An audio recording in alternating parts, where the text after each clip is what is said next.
The morning Nina Calloway lost her apartment. The sky was the color of old pewter, and the temperature had dropped below freezing overnight. She stood on the sidewalk in front of the building, where she and her daughter had lived for 4 years.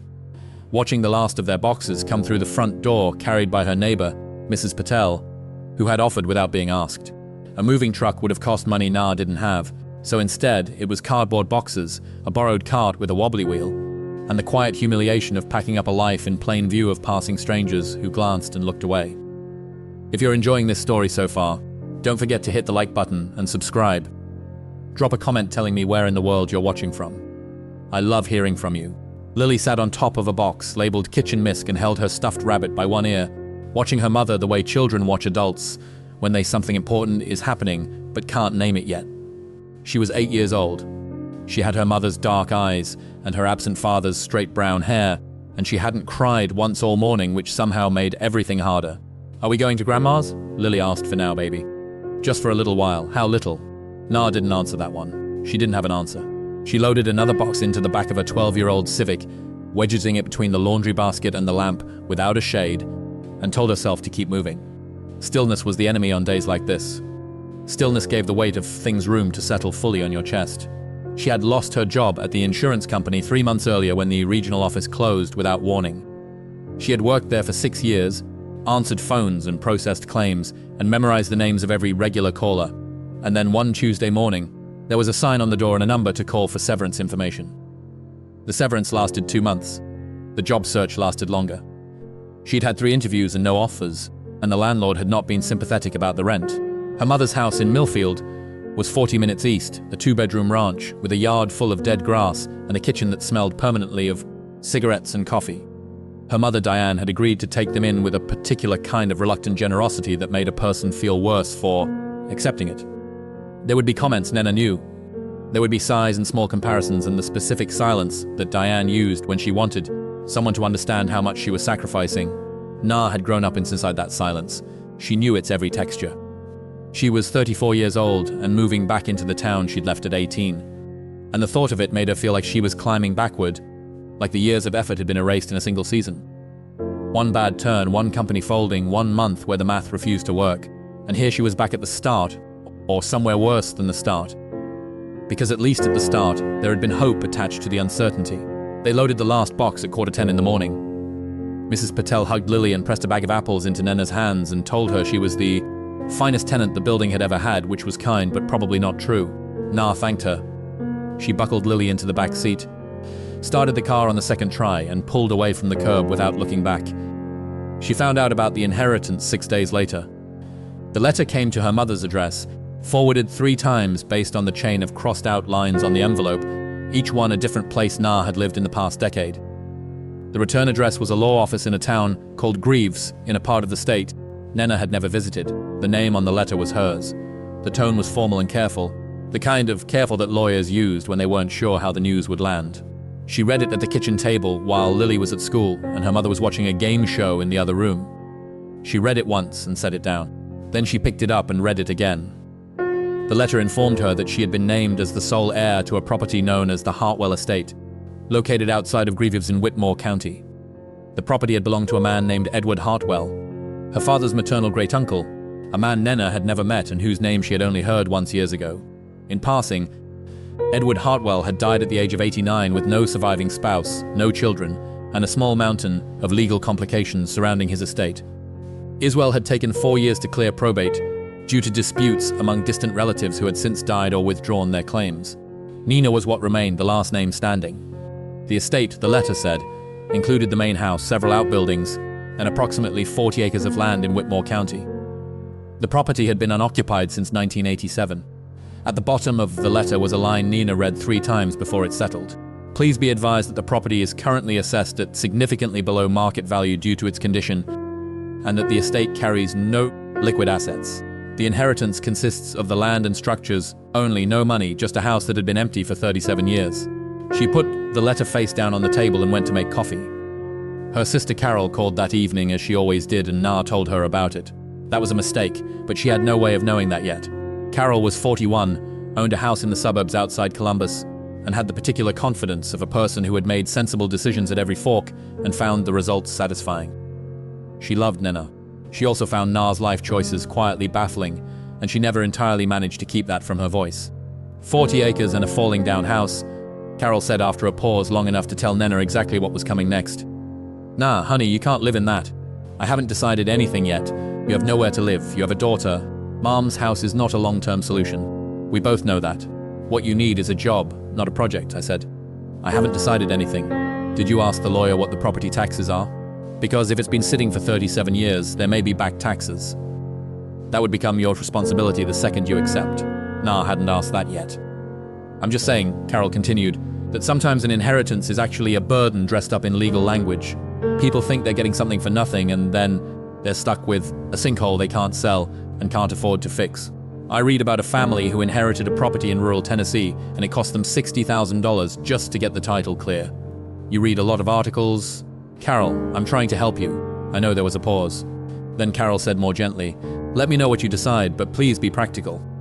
Na thanked her and hung up and sat in the dark of the small room her mother had given them, where Lily was asleep in the folding sea by the window, and the walls were thin enough to hear the television from the next room, and the ceiling was low and close in the way that made Na feel like the whole house was slowly pressing down. She picked up the letter again, read it again, folded it neatly along its original creases, and put it in the front pocket of her bag. She called the lawyer the next morning. His name was Robert Altman, and he had a deliberate, unhurried way of speaking that Nena found reassuring, as if there was enough time in the world to explain anything properly. He told her that the property taxes had been paid through a small trust that Edward Hartwell had established specifically for that purpose, and that the trust had just enough money left to cover one additional year. After that, the responsibility passed to whoever held the deed. He told her that the house had been built in 1891 and was a substantial structure, 12 bedrooms for floors including a basement level, a carriage house, a greenhouse that had mostly collapsed, and a stone cottage at the far end of the property that had served as a groundskeeper's residence. He told her that the last person to occupy the main house had been Edward Hartwell himself in the winter of 1986, and that the circumstances of his departure were not fully clear in the records he had available. He told her that she was under no obligation to accept the inheritance, that she could decline, and the property would revert to the county. But he also told her that if she wanted to see it before making a decision, he would arrange access. What was he like? Na asked. Edward Hartwell. Do you know anything about him? A pause. The sound of papers being shifted. The file I have is quite old. What I can tell you is that he was a private man. Very private. He had very little contact with the outside world in his later years. There are some notes in the file from the original probate attorney suggesting that the estate may contain personal effects of some historical significance, but there was never a formal inventory done. The house has been sealed since he left it. Sealed how? Locked, boarded in places. I believe the utilities were disconnected sometime in the early 90s. But structurally, based on the most recent survey, the main house is considered sound. Na thought of her daughter asleep in the folding cot, of the walls pressing inward, of her mother's silence filling every room. I'd like to see it, she said. She told her mother over dinner that night. Diane set down her fork with a deliberate kind of care and looked at Nena the way she had always looked at Nena when she felt a lecture was required but was deciding how blunt to make it. You're going to take it, Diane said. It wasn't a question. I want to look at it first. It's been empty since Reagan. It's probably full of mold and raccoons and God knows what else. She picked her fork back up. I'm just saying, nah, this sounds like trouble. Your father's family was always trouble. Even the ones I never met. You never met any of them. There was a reason for that. Lily had been quiet through the whole dinner, eating her spaghetti in careful twirls. Now she looked up and asked with the absolute seriousness of an 8-year-old processing information. Is it a mansion, Mama? I don't know yet, baby. Is our name on it? It might be soon. Lily considered this.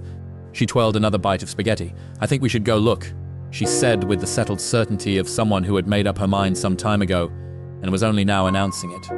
Her mother reached over and touched her daughter's hair, and for a moment something eased in her chest. Yeah, she said. I think so too. The drive to Greaves took 3 hours on back roads that narrowed as they went, the landscape flattening and then slowly rolling into low hills covered in bare November trees. Lily fell asleep an hour in, her head against the window, her rabbit tucked under her arm. Na drove with the heater on high and the radio low and let herself think. She had not told her mother how bad things actually were. She had given the broad version, the one that sounded like a rough patch rather than a slow collapse. The truth was more specific and harder to say. The credit cards were maxed. The unemployment payments would run out in 6 weeks. She had applied for 43 jobs in the past 3 months and received 11 rejections and 32 silences, which in some ways felt worse than the rejections. She had $340 in her checking account in a Civic that needed new brake pads. She didn't think the Hartwell estate was going to save her. She wasn't naive enough for that. A 12-bedroom house abandoned for 37 years with no utilities and unknown structural problems was not a solution, but it was something. Land she could stand on, a name on a deed. A place that was hers in a season when nothing felt like hers. Sometimes that was enough to keep moving forward. Sometimes the only thing you needed was a reason not to stop. She reached Greaves at 1:30. It was a small town with a main street of mostly closed shops and a gas station that still had a hand-painted sign. Robert Allman's office was on the second floor of a building above a dry goods store. He was shorter than his voice had suggested, with a neat grey mustache and the careful handshake of a man who had delivered difficult news many times and had learned to make contact gently. He gave her the paperwork, walked her through the inheritance documents, explained the deed transfer, and answered her questions with the same unhurried patience he'd shown on the phone. When she asked again about the personal effects mentioned in the file, he pulled out a manila folder so old the edges had gone soft and leafed, through it slowly. This is from the original probate filing in 2019. He said the estate was first filed when Edward Hartwell died, but the challenges dragged things out. In the original survey notes, there's a mention of what the surveyor called, quote, an extensive collection of items in the lower levels, though he noted that access was limited by the state of the interior. Lower levels meaning the basement? I believe so. Yes. But I have to be clear with you, Miss Calloway. I don't know what's in that house. No one does. There was never a full interior assessment. The building was surveyed structurally from the outside and the ground floor only. The surveyor noted that several interior staircases were obstructed, and he didn't proceed further. What kind of man was Edward Hartwell? You mentioned he was private. Allman leaned back. From what the file suggests, he was a collector. He traveled extensively in his youth, spent decades in Europe and parts of South America. He came back to Greaves sometime in the late 60s and lived at the estate full-time after that. Almost never left the property in his later years. People in town remember him as eccentric. Some of the older residents remember seeing lights in the upper windows at odd hours.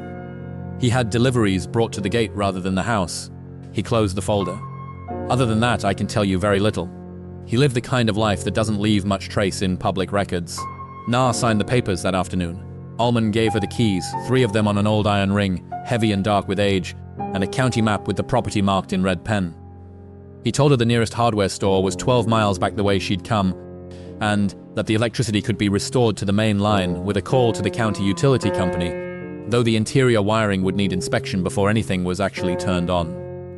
She thanked him and shook his hand, and walked back down the stairs to the street where Lily was waiting beside the car, eating crackers from a bag, looking at the mostly closed storefronts with the curious expression she wore when absorbing a new place.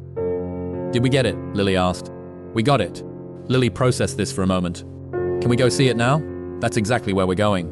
The road to the Hartwell estate was unpaved for the last 2 meters, the packed dirt surface rooted and ridged by years of freeze and thaw with no one to grade it smooth. Tree branches had grown over the road in sections, forming low arches that scraped the roof of the Civic as they passed beneath them. The afternoon light came through the bare trees in long broken lines, striping the road in pale and shadow. Lily had her face pressed to the window. They came around a long curve, and then the gates were there, wrought iron between 2 stone posts, standing slightly open as though someone had left in a hurry decades ago and never come back to close them. The iron was red-brown with rust along the hinges, and one of the gate posts had a crack running, from top to bottom, filled with moss. A chain hung loose from the latch attached to nothing beyond the gates. The drive continued through overgrown grounds, the grass long dead and pressed flat by seasons of neglect, the shrubs shapeless and sprawling, the trees that had once been planted in formal rows now grown wild and unpruned. Dead vines covered the stone walls that ran on either side of the drive. A stone urn had toppled from its plinth and lay cracked on the ground, half buried in weeds. Na drove through the gates slowly. Then the house came into view. She had expected something grim, a ruin maybe. Boards over windows, a sagging roofline, the general collapse that 37 years of emptiness could achieve. But what she saw stopped her breath in a way she hadn't prepared for. The house was vast. For stories of grey stone rising against the sky, the kind of stone that had weight to it, that had been quarried and cut, and placed by hands that knew the work would outlast them. The roofline was complicated with towers at each corner and dormers along the upper floor, and a wide central section with a peaked gable above the main entrance. The windows were large and many running in rows across each floor, most of them intact, though coated in decades of grime. A broad stone staircase led up to the front door, flanked by stone balustrades, some of which had crumbled at the edges, but most of which still stood. The grounds around the house were deep in dead vegetation, the formal garden completely reclaimed by weeds and wild growth. But she could see the bones of what it had been. The low stone edging of beds, the ghost of a circular path, the outline of something that might have been a fountain, now just a stone basin full of leaves and standing water turned dark with algae. It was not a ruin. It was something stranger and more complicated than that. It was a place that had been grand and had been abandoned at the height of its grandeur, so that the decay felt like a kind of pause rather than an ending, like a held breath waiting to be released. "Mama," Lily said in a voice barely above a whisper. "I know. Is that ours?" Na looked at the house for a long moment. The 4 stories, the towers, the stone that had been standing for 130 years and clearly intended to stand for 130 more. "Yeah, baby, it's ours." They sat in the car for a full minute before either of them moved. The front door opened on the second key, the lock stiff but not frozen, requiring both hands and a hip against the frame to push the door wide. The smell that came out was not rot, which was what Nena had braced for, but something older and stranger. The smell of closed rooms and still air and time sealed inside a space. Dust, old wood, something faintly sweet that she couldn't name. The entry hall was 2 stories high. A curved staircase rose along the right wall, the banister intact. The treads covered in a thick layer of dust, so undisturbed it had a texture to it like fabric. The walls were dark paneling would gone nearly black with age, hung with framed paintings that Na couldn't make out in the dimness. A chandelier hung overhead, its crystal clouded with grime, a few pendants missing. The floor was marble, black and white in a geometric pattern, largely buried under dust and debris carried in by years of wind through whatever gaps existed in the structure. Nena stood in the doorway and looked at it, at the scale of it, at the sheer ambitious accumulation of space and material that someone had put here more than a century ago and that had waited sealed and still for 37 years. She stepped inside. Her footstep on the marble was very loud in the silence. Lily came in behind her and immediately reached for her hand. They stood together in the entry hall, 2 people in a space built for many more, and listened to the silence of the house, which was not quite total. There were small sounds in it, the creak of the structure adjusting to the cold, something far away that might have been whined through a gap in an upper window. The particular quality of quiet that belonged only to very old and very large spaces. If you're hooked on this story, make sure to subscribe and turn on notifications so you never miss an upload. Your support means everything and helps me bring you more emotional stories like this one. "It's like a sleeping castle," Lily said. Na squeezed her hand. "Yeah, something like that." They spent the rest of the afternoon doing a careful circuit of the ground floor, moving through rooms that opened one into the next, each one dim and still and layered in dust. A formal dining room with a long table still set with dishes. The china dusty but unbroken as though the last meal had ended, and no one had cleared the table before leaving. A drawing room with covered furniture, the sheets pale with dust, the fireplace intact and large enough to stand in. A library with floor-to-ceiling shelves, still full of books, the spines unreadable in the poor light, some volumes fallen sideways or forward. A study where papers still covered the desk and a brass pen holder stood undisturbed, as though someone had stepped out to get coffee and simply never returned. That was what struck her most, the sense that the house had not been stripped or sold or emptied before it was abandoned. Edward Hartwell had left it as it was. Left the dishes on the table, the papers on the desk, the books on the shelves. Left it all in place like a world preserved under glass. Like he had walked out one day and deliberately left everything behind. Or like he had left in a hurry, like he hadn't had a choice. The kitchen was at the back of the house, large enough to serve the household the building had been designed for, with a central wooden worked, a cast iron range that had to be original to the house, and copper pots still hanging from the ceiling rack, green with oxidation. A door in the kitchen opened onto a short passage that led to a back entrance, and another door was set into the far wall, closed with a padlock through the latch. Na tried all 3 keys on the iron ring, none of them fit. She stood at the locked door for a moment, her hand on the padlock, feeling the weight of it, newer than everything else in the room. The cast iron on the range was original. The copper pots were old. The wood of the worked had the worn finish of decades of use. But the padlock was different. The metal was cleaner, the mechanism less corroded. Someone had put this here after the house was already abandoned. That thought stayed with her. They did not try to go upstairs that day. The light was failing and neither of them had thought to bring flashlights, and the staircase, though intact, was deep in dust, and Na didn't want to take chances without knowing the condition of the upper floors. She told Lily they would come back tomorrow, properly prepared, and Lily accepted this with the practical patience that had always been one of her best qualities. They drove back to Grevavs and found the town's one motel, a 12-room place with a parking lot full of dead leaves and a vending machine that took Lily's dollar, and then didn't dispense the chips but kept the dollar. Na reported this to the front desk, and the man behind it, without looking up from his phone, simply handed her a bag of chips from under the counter, as though this happened regularly. She and Lily ate the chips and crackers and peanut butter from the jar Nena had packed, sitting on the motel bed watching a nature documentary about migratory birds. And Nena made a list on the back of the driver's seat. Utilities, structural inspection, cleaning supplies, flashlights, good ones, work gloves, face masks, a generator, or at least an extension cord run from the car, food for more than a day if they were going to do this properly. She looked at her checking account on her phone, $340. Then she looked at the property deed on the bed beside her, the ink fresh. Her name printed clear on the line that mattered. She thought about Carol's voice on the phone, patient and certain in the way Carol always was. She thought about her mother setting down her fork. She thought about the 43 job applications and the 11 rejections and the 32 silences. She thought about the locked door in the kitchen and the padlock that was newer than everything else in the room. She turned the television off and lay in the dark next to Lily, who was already asleep, and stared at the ceiling of the motel room and let herself think without interruption about what she'd seen in the house that afternoon. The dining room table still set for a meal that was never finished.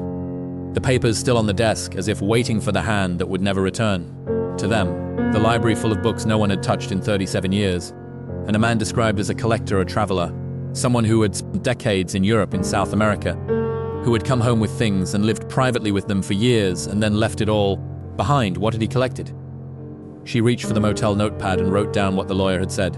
An extensive collection of items in the lower levels, access limited by the state of the interior. She underlined lower levels.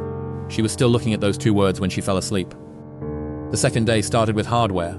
She drove to the store 12 miles back and spent $160, which left her sick with the spend, but there was no way around it. 2 flashlights and extra batteries, a pack of heavy work gloves, disposable masks, a box of contractor-grade trash bags, a small crowbar for stuck doors, a box of candles because the flashlights would drain eventually, and she'd grown up in houses where you always had backup light. She also, on impulse, she couldn't entirely explain, bought a small camera from the display rack near the register. Not expensive, a basic digital point and shoot on clearance. She wasn't sure what she expected to find that would be worth photographing, but something in her wanted to have a record. Something in her had been paying attention to the locked door and the lower levels and the quiet weight of everything she didn't yet know. Lily wore her puffy coat and her rubber boots and held her rabbit by the ear as they pulled through the iron gates. The second morning, she had decided that the rabbit should come. She had also decided, apparently overnight, that this was a place worth getting excited about because she spent the whole drive and asking questions Na couldn't answer. Who had lived there? Why had they left all the dishes? What were those stone shapes in the garden? Was there a cellar? Well, find out, Nena said every time. We'll find out today. The house looked different in the morning light. Still vast, still buried under its layers of neglect, but lighter somehow, the stone less oppressive in the pale winter sun. Na could see more of its detail from the drive, the carved stonework above the main entrance. Figures and shapes worked into the arch that she hadn't noticed in the grey afternoon light. The ironwork on the windows, decorative and precise. The remains of a kitchen garden to the west side of the house.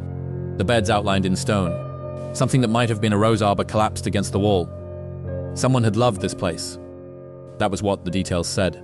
Someone had built it with care and kept it with care for a long time. And then something had happened, and then it had been sealed and left. They went in through the front door again.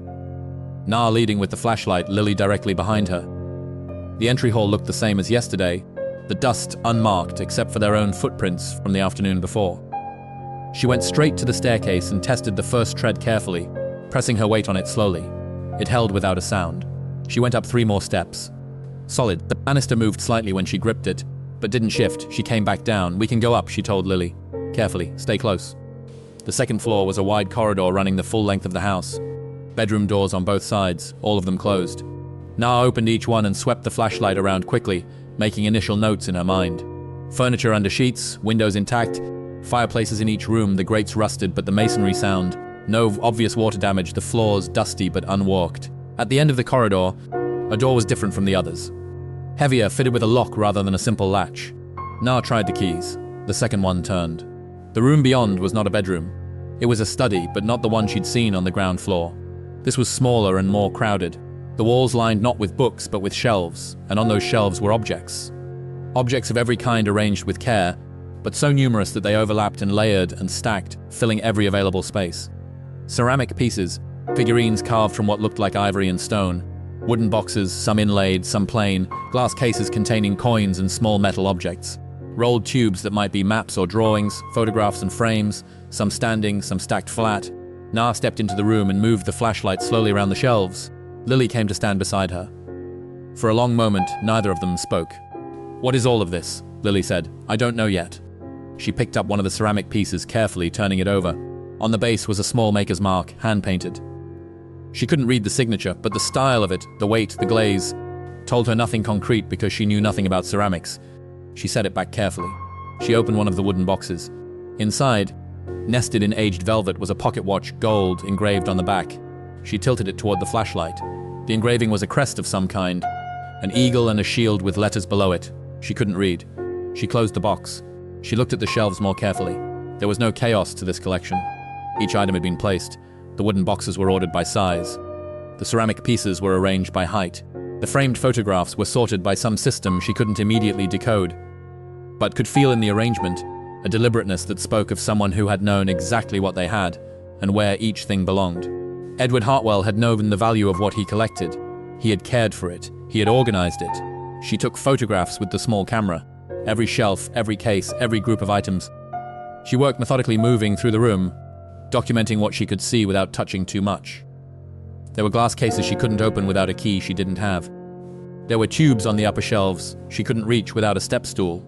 There were items at the back of shelves too dim for the flashlight to reach clearly. But even what she could see was enough to understand that this room alone contained a collection that had taken years to build. Decades, maybe. And this was one room on one floor of a 12-room house with lower levels she hadn't reached yet. She took the last photographs and stood in the doorway looking back at the shelves. The afternoon light was beginning to shift, and she would lose the day soon if she didn't start down. But she stayed a moment longer, trying to absorb the specific quality of what she was looking at. A man had traveled the world and brought pieces of it home, had lived with those pieces for years, had left them all behind one day and never returned. What had happened to him? Why had he abandoned this? She locked the room again with the key and put the iron ring in her coat pocket and led Lily back down the corridor toward the stairs. "Are those things worth anything?" Lily asked. "I don't know, maybe like a lot. I honestly don't know, baby." Lily thought about this as they went down the stairs. At the bottom, she looked up at Na with that particular expression she wore when she was about to say something she had reasoned out carefully and was presenting as fact. "I think they might be," she said, "because the man who lived here went to a lot of trouble to keep them." Na looked at her daughter, 8 years old and standing in the entry hall of a 12-bedroom stone house she technically owned, wearing a puffy coat and rubber boots and holding a stuffed rabbit, speaking with the calm certainty of someone who had thought it through and arrived at the obvious conclusion. "Yeah," Na said. "I think they might be too." She had asked the motel man that morning about Hartwell. He was in his 60s, a lean man with a red face and the permanently deliberate manner of someone who had spent decades in a slow town and had stopped pretending things were urgent. He'd been at the desk both mornings, and both mornings he had watched Na and Lily with the quiet attention of someone who processed strangers as a professional habit. When she asked about the Hartwell estate, he set his coffee down. "You the one who inherited it," he said. Not a question. News traveled fast in small towns, it always did. "Yes," he looked at her with something between curiosity and caution. "Your family, the Colloways?" "My father sighed distantly." He nodded, slowly. "I remember when old Hartwell left. I was maybe 20, 21, wintertime. People in town said he drove past the gas station on the way out of the county and never came back. Nobody really knew him. He kept to himself. But his family had been here a long time. Before the town was the town, practically." "Do you know why he left?" The man picked his coffee up again. "There were stories. There always are. Some people said he had trouble, financial trouble. Others said he had made some enemies he didn't want to deal with. Old stories, the kind that get told so many times nobody knows anymore what's true and what got added along the way." He looked at her over the rim of the cup. "You plan on living out there?" Thinking about it, he nodded again with the same slow deliberateness. "Big place for 2 people. We'll manage." He seemed to think about whether to say the next thing. Then he said, "My uncle did some work out there once, long time ago, before Hartwell left. Repair work on the outbuildings. Said the man had the most things he'd ever seen inside one house. Had to go around back to the kitchen because Hartwell didn't like people coming through the front. Said there were rooms full of things stacked and packed. Old things," he said. The kind of old things that came from a long way away. He set the cup down. That's all I know. Old stories. Na thanked him and loaded Lily and the hardware store bags into the car and thought about what he'd said the whole drive to the estate, rooms full of things, the kind that came from a long way away. Back in the kitchen, she stood again in front of the locked door with the padlock that didn't match the age of anything around it. She studied it more carefully this time with the flashlight on it directly. The padlock was a good one, a commercial-grade lock, the kind hardware stores sold for storage units. The staple was set into a hasp that had been screwed into the door itself. The screws were not original to the door. Someone had drilled them in later. She looked at the door itself. The wood was old, matching the rest of the kitchen, but the hinges had been replaced. She could see where the old hinge holes had been filled and new ones drilled. Whoever had fitted this door had done it carefully. It didn't look like a renovation. It looked like a reinforcement. Someone had made this door harder to get through at some point after the house was built. She used the crowbar on the hasp rather than the lock. 3 minutes of work and the screws pulled free and the hasp swung loose and the padlock came with it. Still locked, still connected to nothing. She set it aside and pulled the door open. Beyond it, stone steps led down into darkness. She shone the flashlight down. The stairs were narrow, carved from the same stone as the foundation, worn smooth in the center from generations of use. The walls on either side were stone unfinished, the mortar between the blocks dark with age. The bottom of the staircase was not visible from the doorway, the angle too steep, the darkness complete beyond the range of the flashlight. The smell that came up from below was different from the rest of the house. Cooler, drier. The smell of stone and deep hostile air and something else underneath it, faint and impossible to name, that made the hair on Na's arms move. She stood at the top of the stairs for a long time. Lily had come to stand beside her. They both looked down into the dark. "Is that where the lower levels are?" Lily asked. "I think so. Are we going down?" Na thought about the 43 job applications, about $340 in a bank account, about the folding cod at her mother's house, and the thin walls and the silence that pressed. She thought about the ceramic pieces on the shelves upstairs, arranged by height, cared for, documented in the mind of a man who had spent his entire adult life knowing exactly what he had. She thought about what could be stored in a room below a house like this, sealed with a newer lock on an older door with reinforced hinges and reinforced silence. "Yes," she said, "but not today. We're losing light and we need better equipment, and I want to know what we're doing before we go down there." She stepped back from the door and pulled it mostly shut, leaving the broken hasp to the side. "Tomorrow, we come back tomorrow with better flashlights and a plan." Lily nodded. She looked at the door for another moment, then looked at her mother. "Mama," she said, "I think this house has secrets." Na looked at the stone steps disappearing into the dark. At the reinforced door, at the padlock sitting on the kitchen floor, still locked, still protecting whatever it had been put there to protect. "Yeah, baby," she said. "I think you're right." She took Lily's hand and led her back through the kitchen toward the front of the house, through the entry hall with its dusty marble and its clouded chandelier, out through the heavy front door and down the stone stairs into the cold afternoon air.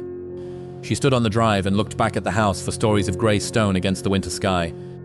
The windows dark and opaque, the towers at each corner reaching up past the bare trees. A house built to last centuries, built with care, filled with things a careful man had gathered across a lifetime of traveling the world. A house that had been sealed and left, that carried inside it a collection no one had touched in 37 years, that had stairs leading down to a level she had not yet seen behind a door. Someone had reinforced and padlocked long after the house was built. Her name was on the deed. Her name was the last one on the list that had taken 4 years of legal dispute to resolve. The last relative standing, the heir of a man she had never met who had lived a private and careful and deliberate life in a house full of things gathered from every corner of the world and then walked out one day and left it all exactly as it was. She took a breath of cold air and looked at the house for another long moment. Then she walked back to the car, started it on the first try for once. She didn't sleep well that night. She lay in the motel bed, and the house occupied her thoughts with the particular persistence of something that had taken root. The locked room on the second floor and its shelves of carefully arranged objects. The study on the ground floor, with papers still on the desk. The dining room with the table still set. The kitchen with the door reinforced against entry. A man described as a collector who had spent decades in Europe and South America, who had come back and lived privately with his collection until one day in 1987, he left and never returned. He hadn't sold it. He hadn't arranged for anyone to care for it. He hadn't even cleared the table. Why? She got up at 2 and sat at the small motel desk with the notepad and a pen and wrote down what she knew, the way she used to organize information at the insurance company when a claim didn't make sense. and she needed to see the pieces laid out. Arrived back in Greaves late 1960s. Lived at the estate full-time, rarely left the property, had deliveries brought to the gate, lights seen in upper windows at odd hours, described by neighbors as eccentric, left in winter of 1986, circumstances unclear, never returned, died without returning. She underlined never returned. Then she wrote, what did he know that made him leave? Then below that, what is in the lower levels? She sat with that for a while.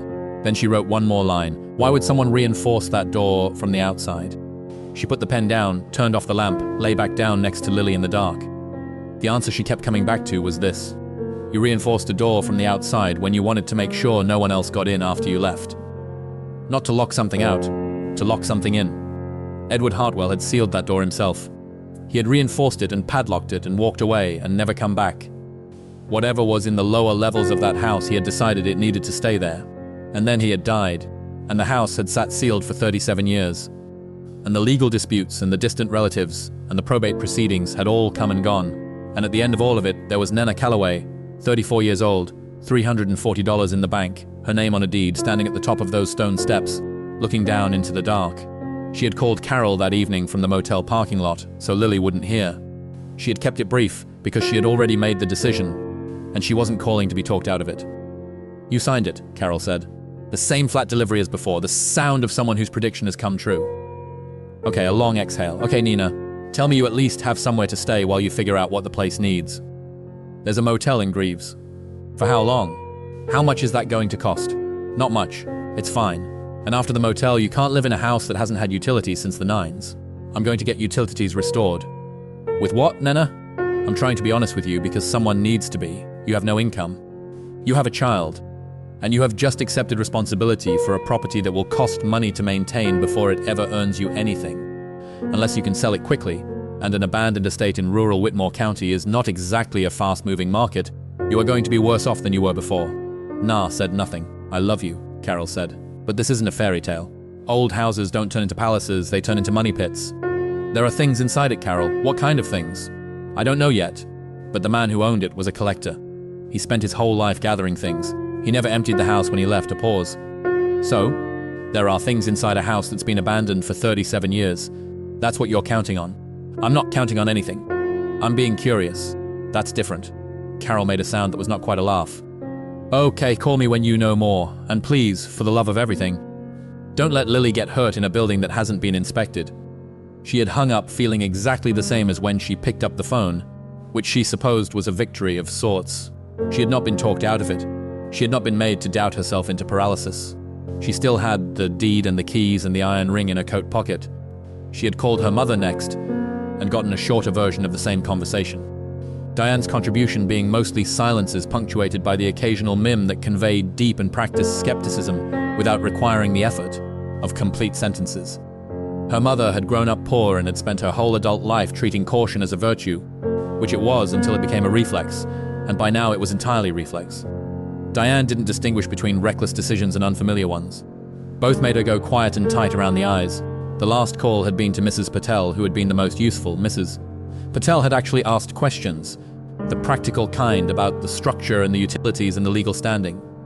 And when Nena had answered them, she had said in a matter-of-fact way, she said everything. Well, you could do worse than land. Land stace. That was all. Land stace. It was, Nina thought, the only genuinely helpful thing anyone had said to her all week. She thought about what the lawyer had said, an extensive collection of items in the lower levels. Extensive, that was the word, not a few things, not personal effects. Extensive, a man who had traveled Europe and South America for decades, who had known enough about what he collected to organize it by category and care for it over a lifetime, who had lived with it privately and protected it carefully and then sealed the most important part of it away before he left. Na stared at the motel ceiling. Tomorrow she would go down those stairs. She would go carefully with proper light and sensible preparation because she had a daughter and responsibility, and she was not a reckless person. But she would go because whatever Edward Hartwell had sealed in those lower levels, it had not been put there to be forgotten. It had been put there to wait. And whether he had meant for it to wait for her specifically, or for anyone, or simply for time to render it safe, she couldn't know. But here she was, his heir, the last name standing, the one the deed had been waiting for. She closed her eyes.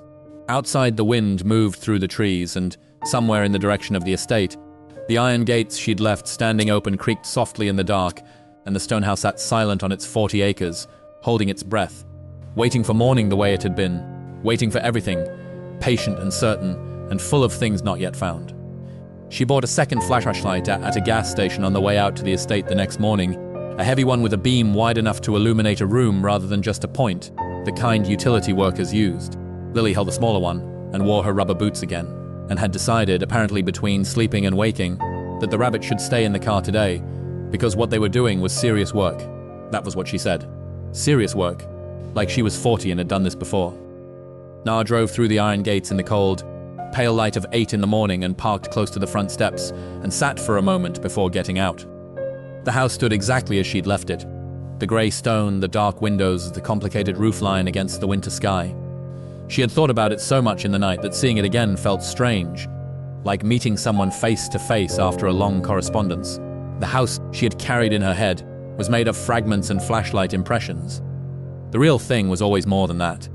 They went in through the front door and straight back through the entry hall and the dining room and the kitchen, moving with the purpose of people who knew where they were going. Nar set the heavy flashlight on the kitchen worked and put on her work gloves. She looked at the door she'd opened the day before, the broken hasp hanging loose at the side, the padlock sitting on the floor where she'd left it. The smell of the lower levels came up through the gap, cool and dry and layered with something she still couldn't name. She picked up the heavy flashlight, looked at Lily. You stay close. One hand on the wall at all times going down. If I tell you to stop, you stop. Lily nodded. She had a small flashlight on already, the beam pointing at the floor. Nar put her foot on the first stone step. If you're enjoying this story so far, don't forget to hit the like button and subscribe. Drop a comment telling me where in the world you're watching from. I love hearing from you. The stairs were steeper than they looked from above. 14 steps, which she counted on the way down. Each one cut from the same grey stone as the walls. Each one worn in a specific pattern that told her these stairs had been used often for years before the house was sealed. At the bottom, the floor leveled out, and Nenna swept the flashlight beam in a slow arc and stopped breathing for a moment. The basement was not one room. It was a corridor, wide stone floored with a low arched ceiling and doors on both sides, spaced evenly down the length of it. The corridor extended beyond what the flashlight could fully illuminate, disappearing into the dark. The walls were bare stone, the same color as the foundation above, with iron torch brackets spaced along them, empty, and a series of wall-mounted electric fixtures that would have run off the house's wiring, also empty of bulbs. The floor was thick with dust, but clear of debris, as if the corridor had been swept clean before the house was sealed, and nothing had entered since. Lily came down the last 2 steps and stood beside Nar, and they both looked at the corridor without speaking. How far does it go? Lily whispered. Nar shone the beam to its limit. At the end of what she could see, there was another door larger than the ones along the sides, and beside it set into the wall what looked like a circuit panel. Far enough, Nar said. They moved down the corridor, trying the first door on the left. It opened without resistance, the hinges smooth, the latch turning easily. Nar put the flashlight through first and then followed it in. The room was small, maybe 15 feet by 12, and lined entirely with wooden racks, floor to ceiling, the kind of rack that wine cellars used. Each slot sized for a bottle, but not holding bottles.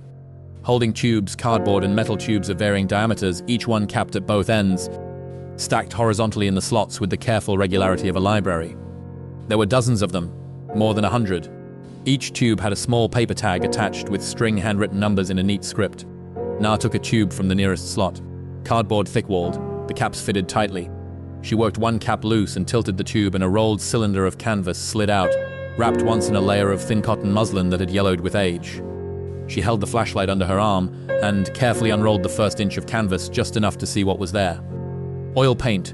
Very old oil paint. The surface cracked in the fine pattern called craquelure that Nenna had read about once in a magazine article about museum conservation, the distinctive web of age lines that appeared in paintings centuries old.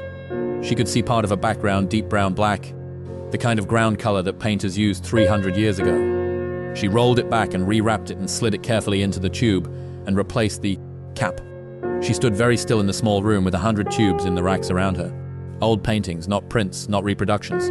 Old oil paintings on canvas, rolled and stored in tubes in a sealed basement room, each one tagged with what appeared to be an inventory number in a collector's careful hand. She photographed the room, every rack, every tag she could read. She took a tube from each section and photographed the tags up close. She did not open any more of them. She had seen enough for now. The second room on the left was locked. She tried the keys, none of them fit. She moved on. The third room held crates. Large wooden crates stacked 3 and 4 high, each one stenceled with symbols and numbers she couldn't interpret. The wood was old, but the stenciling was intact. Some of the crates were very large, the size that might hold a piece of furniture or a sculpture or something larger than a person. Some were smaller, the size of a suitcase. All of them were sealed with screws, not nails, and sealed well. The joint between lid and crate tight enough that no light showed through. She photographed them all. The first door on the right held something she was not prepared for. It was not crates or tubes. It was open shelving. The shelves running along 3 walls, and on the shelves were pieces of gold. Not coins, not jewelry, though there was some of that. Objects. Solid objects of worked gold, some of them small enough to hold in a palm, some of them larger.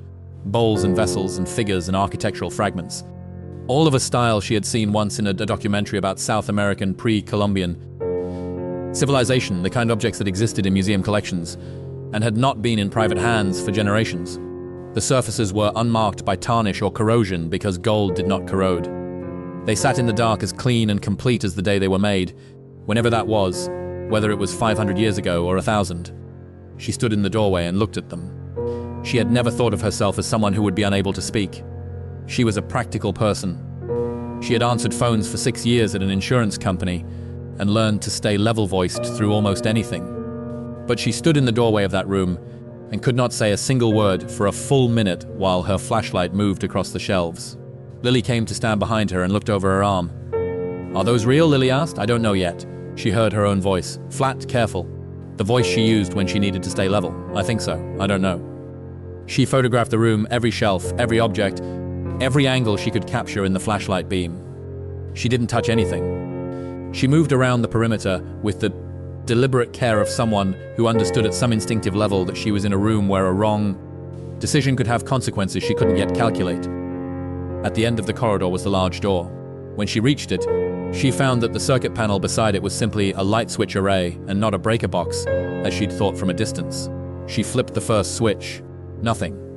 Obviously, the power had been cut decades ago, but there was something taped to the inside of the panel door, a card in a plastic sleeve, yellowed and faded. She peeled it free carefully and brought it close to the flashlight. An inventory list, typewritten, columns of numbers and letters and descriptions. The paper was old, but the plastic sleeve had protected it. She read down the first column. She read it twice. Then she folded it carefully and put it in her coat pocket and tried the large door. It opened on the third key. Beyond it was the largest of all the rooms. Na stepped in and swept the flashlight in a slow full circle, and the scale of it settled over her with the weight of something physical. It was a gallery, not a room with shelves. A gallery designed for it. The ceiling higher than the corridor outside. The walls flat and plastered rather than rough stone, and hung from top to bottom with paintings and frames. Large paintings, some of them as wide as a doorway and as tall as a standing person. The frames were heavy gilt, museum weight, the kind of frames that cost more than most household objects. The paintings themselves were dark with age, and the low visibility of the basement, but the forms within them were clear enough in the flashlight beam. Figures in rich clothing, landscapes with thick clouded skies. A woman at a window with light falling across her face in a way that made something move in Nena's chest, because she recognized that quality of light. Had seen it before in a reproduction in a textbook she'd read in a class she'd taken at community college before she dropped out to work full-time, a class on European history that had required 1 chapter on Renaissance art. She moved the flashlight slowly across the nearest wall. The paintings were not prints, they were originals, oil on canvas, oil on panel. The surfaces had the texture of age, the impasto and the crack patterns, the depth that came from layers of glaze built up over years. In one corner of the nearest large canvas, she could see a signature. The kind of signature that would have meant nothing to her a week ago and meant everything to her now. She took out the folded inventory card and read it again with the flashlight. The first column heading said description, the second origin, the third acquisition date, the fourth estimated value $1,981. She ran her finger down the fourth column. The numbers were in 5 figures, 6 figures. One entry read 4,500,000, another 8,200,000, another 12 million. Those were 1,981 numbers. She folded the card and put it back in her pocket. She stood in the gallery and looked at the paintings and tried to do the arithmetic in her head, and couldn't hold the numbers steady enough to get there. "Mama," Lily said from the doorway behind her. "Are you okay?" "Yeah." A breath. "Yeah, I'm okay. You look like you did when we got the eviction notice." Na turned around. Her daughter stood in the doorway of the gallery, with her small flashlight pointing at the floor, and her expression careful and assessing in the way it got when she was trying to read a situation. "I'm okay," Na said again. "I just need a minute." She sat down on the floor of the gallery, cross-legged in the dark and the dust, and pressed her hands flat on the cold stone and breathed in and out slowly while her brain tried to organize itself around what she was looking at. Edward Hartwell had not been a man with some old furniture and a few family heirlooms. Edward Hartwell had been a man with a private museum sealed beneath his house for 37 years, with an inventory card on the door that listed paintings and artifacts valued in the millions in 1981. And those numbers had only gone in one direction since 1981. She had no idea what it all added up to. She did not have the knowledge to make that calculation. She was not an art historian or an appraiser or anyone who would know the current market value of old master paintings or pre-Columbian gold objects or rolled canvases in a 100 tubes in a sealed room. But she knew enough to know that the number was very large. She got back up and photographed the gallery. Every painting, every frame, every signature she could find. She filled the camera's memory card and switched it out for the spare she'd bought at the hardware store and filled that one too. She worked methodically around the gallery, spending 30 seconds on each painting, trying to capture enough detail that an expert could look at the photographs and tell her something. When she was done, she walked back down the corridor and up the stairs and into the kitchen and sat at the work and looked at her hands for a while. Lily sat across from her and put the rabbit on the table between them. They had retrieved it from the car before going in. "It's a lot of stuff," Lily said. "Yeah." "Is it the good kind of a lot?" Na looked at her daughter. "I don't know yet, baby. I really don't know yet." She drove back to the motel and spent the rest of the afternoon on her phone, which had data she couldn't really afford, but was now not a choice. She looked up pre-Columbian gold artifacts. She looked up old master paintings sold at auction. She looked up the painting style she'd seen in the gallery, the thick skies, and the specific quality of light, the heavy gilt frames.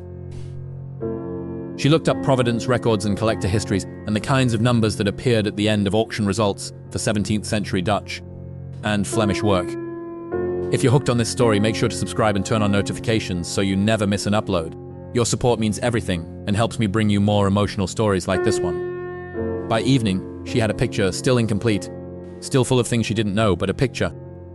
Old master paintings from the Dutch Golden Age and the Italian Renaissance period, depending on what exactly was in those frames, sold at major auction houses for anywhere between $500,000 and $100 million apiece.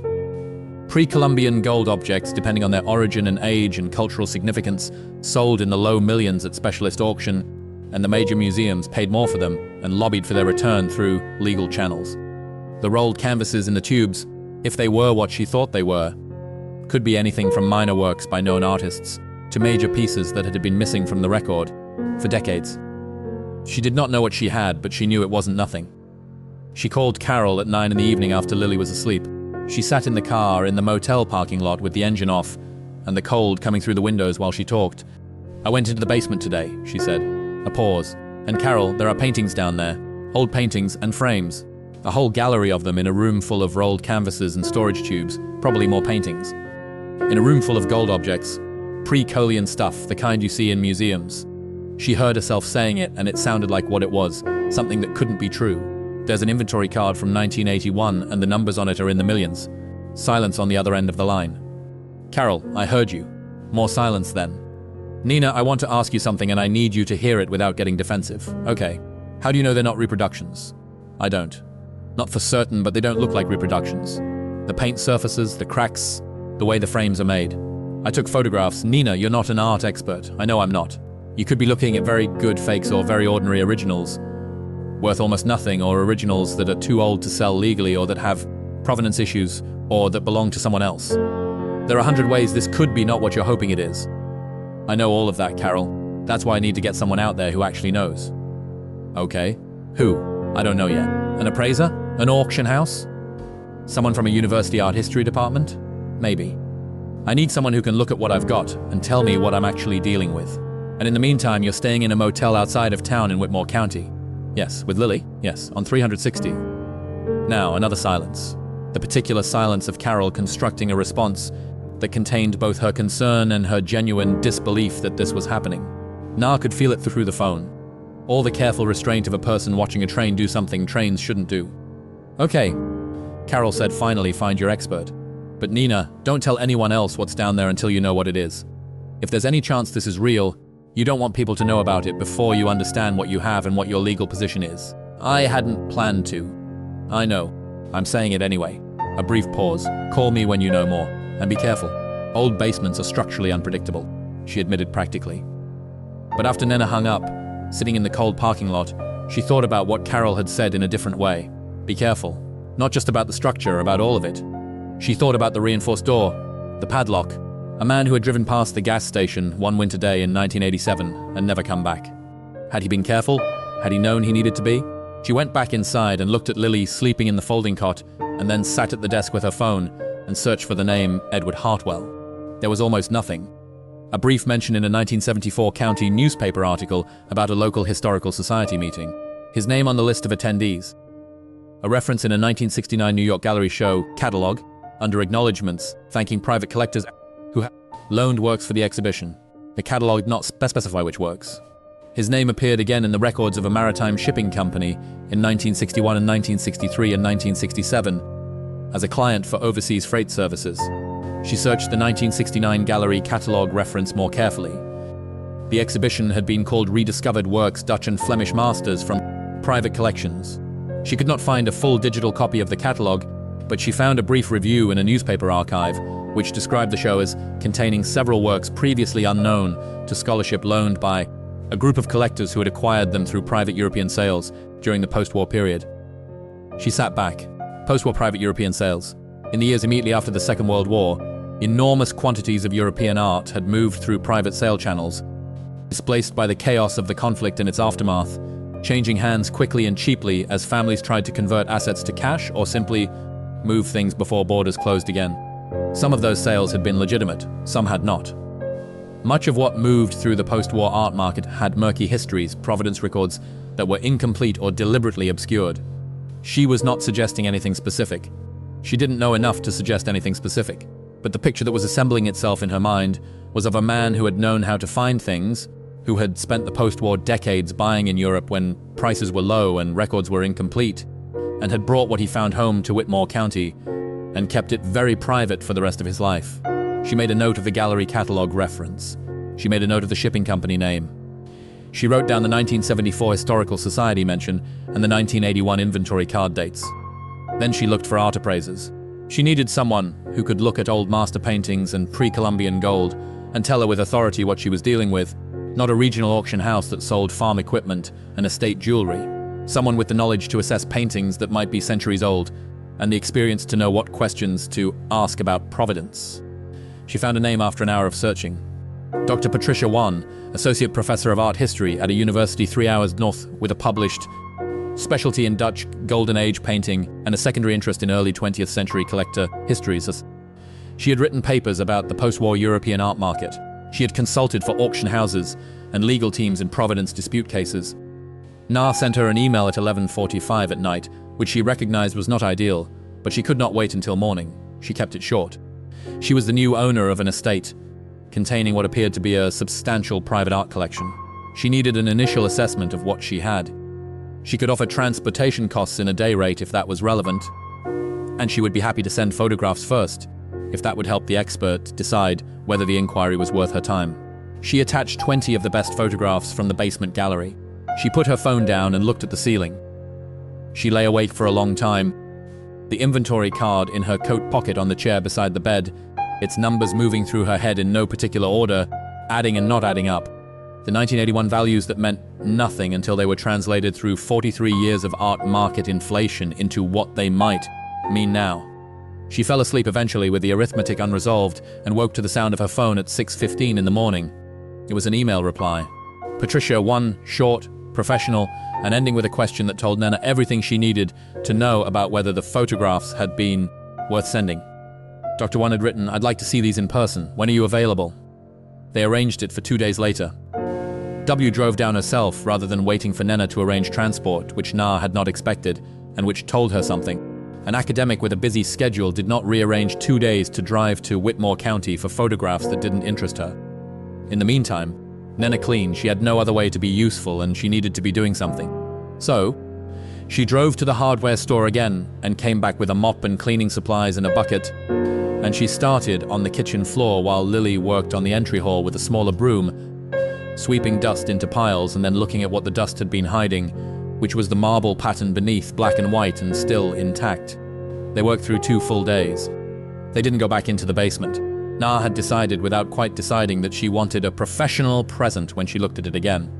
Wanted someone who could tell her what she was seeing in real time, rather than her standing alone in the dark, trying to remember details. To report later, she opened all the ground floor windows to air the rooms out. She moved the furniture in the drawing room, pulling the sheets off the covered pieces, and found the furniture intact beneath. Heavy Victorian pieces, solid and undamaged. She opened the library and went through it with the flashlight, reading the spines where she could, and found what she'd expected, a collection organized by a deliberate mind. The books arranged by subject: European history, art, archaeology, South American civilizations. Numismatics, which she looked up and found, meant the study of coins and currency.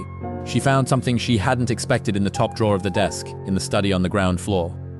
A leather journal, slim, the kind meant for personal notes rather than the long narrative entries she might have imagined. She opened it carefully. The handwriting was small and very neat. The pin pressure, even the entries were dated. The most recent one from December of 1986, 2 months before Edward Hartwell had driven past the gas station for the last time. She read the December entry slowly. He had written about the collection, not in vague terms, but in specific ones, the way a man who had spent his life organizing things wrote about them. He referred to items by the numbers she'd seen on the inventory card. He referred to paintings by informal shorthand names she didn't understand yet. He wrote about a shipment that had arrived in October that he described as the most significant acquisition of the past decade, and said that it was now in the lower gallery and that he was satisfied with its condition. Then at the bottom of the entry, in slightly different ink as though written, later the same day, a single line: "There are people asking questions I can't answer safely. I don't know yet what I will need to do." Na held the journal in her lap and looked at that line for a long time. Then she put the journal carefully in her bag and went to check on Lily, who had moved from the entry hall to the drawing room and was working on one of the windows with the glass cleaner, her small hands making careful circles on the pane. The light was already different in the rooms they'd cleaned. The windows cleared, the dust moved, the air no longer quite so still. It wasn't a transformation, it was the first suggestion of one. A room that was beginning to remember what it had been built to be. Lily looked over her shoulder at Na. "This window looks onto the garden," she said. "There's a path out there. I can see where it goes." Na looked through the clean glass at the dead garden beyond the stone edging of the beds, the ghost of the circular path, the collapsed arbor against the far wall. She could see it too now. The garden had been designed by someone with care and money, and a long view. A garden built to be looked at from exactly this window, the path drawing the eye in a line toward the stone basin at its center. She thought about Edward Hartwell standing here 37 years ago, looking at this same garden, writing in his journal that there were people asking questions he couldn't answer safely. She thought about what it would mean to have built what she'd seen in that basement, to have spent 40 years of your life finding things and keeping them and cataloging them and caring for them, to have made something in the dark below your house that no one else knew existed, and then to have to leave it, to have to drive past the gas station and keep going and never come back, and let it all sit sealed in the dark for decades, wondering if anyone would ever find it. He had not tried to sell it. He had not contacted museums or auction houses or tried to liquidate any of it before he left. He had sealed it and gone, left the table set and the papers on the desk and the library intact. He had left it for someone. He might not have known who. He might simply have known that the deed would pass eventually to whoever was left of the family, and that whoever that was would walk into the kitchen and find the locked door and wonder about it, and that the wondering would be enough. Or maybe he had known more specifically. Maybe he had known that the legal path would lead here eventually to a name to someone. Na's name was on the deed. Now she was 34 years old, and she was standing in a house her great-uncle had built a life inside, looking through a window. He had looked through. In 2 days, a woman who knew the difference between an old master painting and a reproduction was going to walk down those basement stairs with her. And when that happened, Nena understood everything would change. Not my change would change, because whatever those paintings were, whatever the gold objects were, whatever the rolled canvases in the 100 tubes turned out to be, they were real. The dust on them was real. The inventory card with its 1981 numbers was real. The sealed rooms and the reinforced door in the gallery hung floor to ceiling with paintings and gilt frames, all of that was real. She had been living in a world where $340 felt like the boundary of what was possible, where 43 job applications and 32 silences felt like evidence of a fixed limit, a ceiling she kept brushing her head against no matter how hard she pushed. She had not yet allowed herself to think past it. She was still being practical, still being reasonable, still keeping Carol's voice in her head as a counterweight against the thing she was not yet letting herself feel. But standing at the cleared window, looking at the ghost of the garden, she let it in for one moment. Just one. The thought that the basement of this house, sealed and waiting for 37 years, might be the other side of every door that had been closed in her face, might be the answer to a question she had not known she was asking. Might be what her great-uncle had left for the last name on the list, which was her name, which was always going to be her name, because she was the one who came here and signed the deed and found the key that fit and pushed the door open. She looked at the ghost of the garden and let herself feel it for one moment. Then she let it go and went back to work, because there was still 2 days until Dr. Wynne arrived, and there was still dust on every floor and windows that hadn't seen sunlight in 37 years. And if someone was coming to see what this place could be, she wanted to show it properly. She wanted to show it as what it was. The home of a man who had understood the value of things and kept them safe. The inheritance of a woman who was beginning slowly to understand the same. The second day of cleaning, Carol called not to apologize exactly. Carol was not a person who apologized for being practical, because in her mind being practical was never wrong, only sometimes poorly timed. But she called and asked how the estate looked and listened to Na's answers with less interruption than usual, which was its own kind of concession. "You really think there's something significant down there?" Carol said at the end. "Yes, and you're bringing in an expert day after tomorrow." A pause. "Okay, another pause. Mom asked about you. She won't call you herself, but she wanted me to tell you. She hopes Lily is eating properly." Na looked at Lily, who was at that moment eating crackers and cheese at the kitchen worked, having declared a 20-minute break from sweeping. "Lily is eating fine." "Good." The sound of Carol exhaling slowly. "Nina, I want to say something, and I need you not to read it as me backing down from my position, because I stand by being careful and I stand by the practical concerns I raised. I know you do, but a pause. I also know that you have never done anything reckless in your life.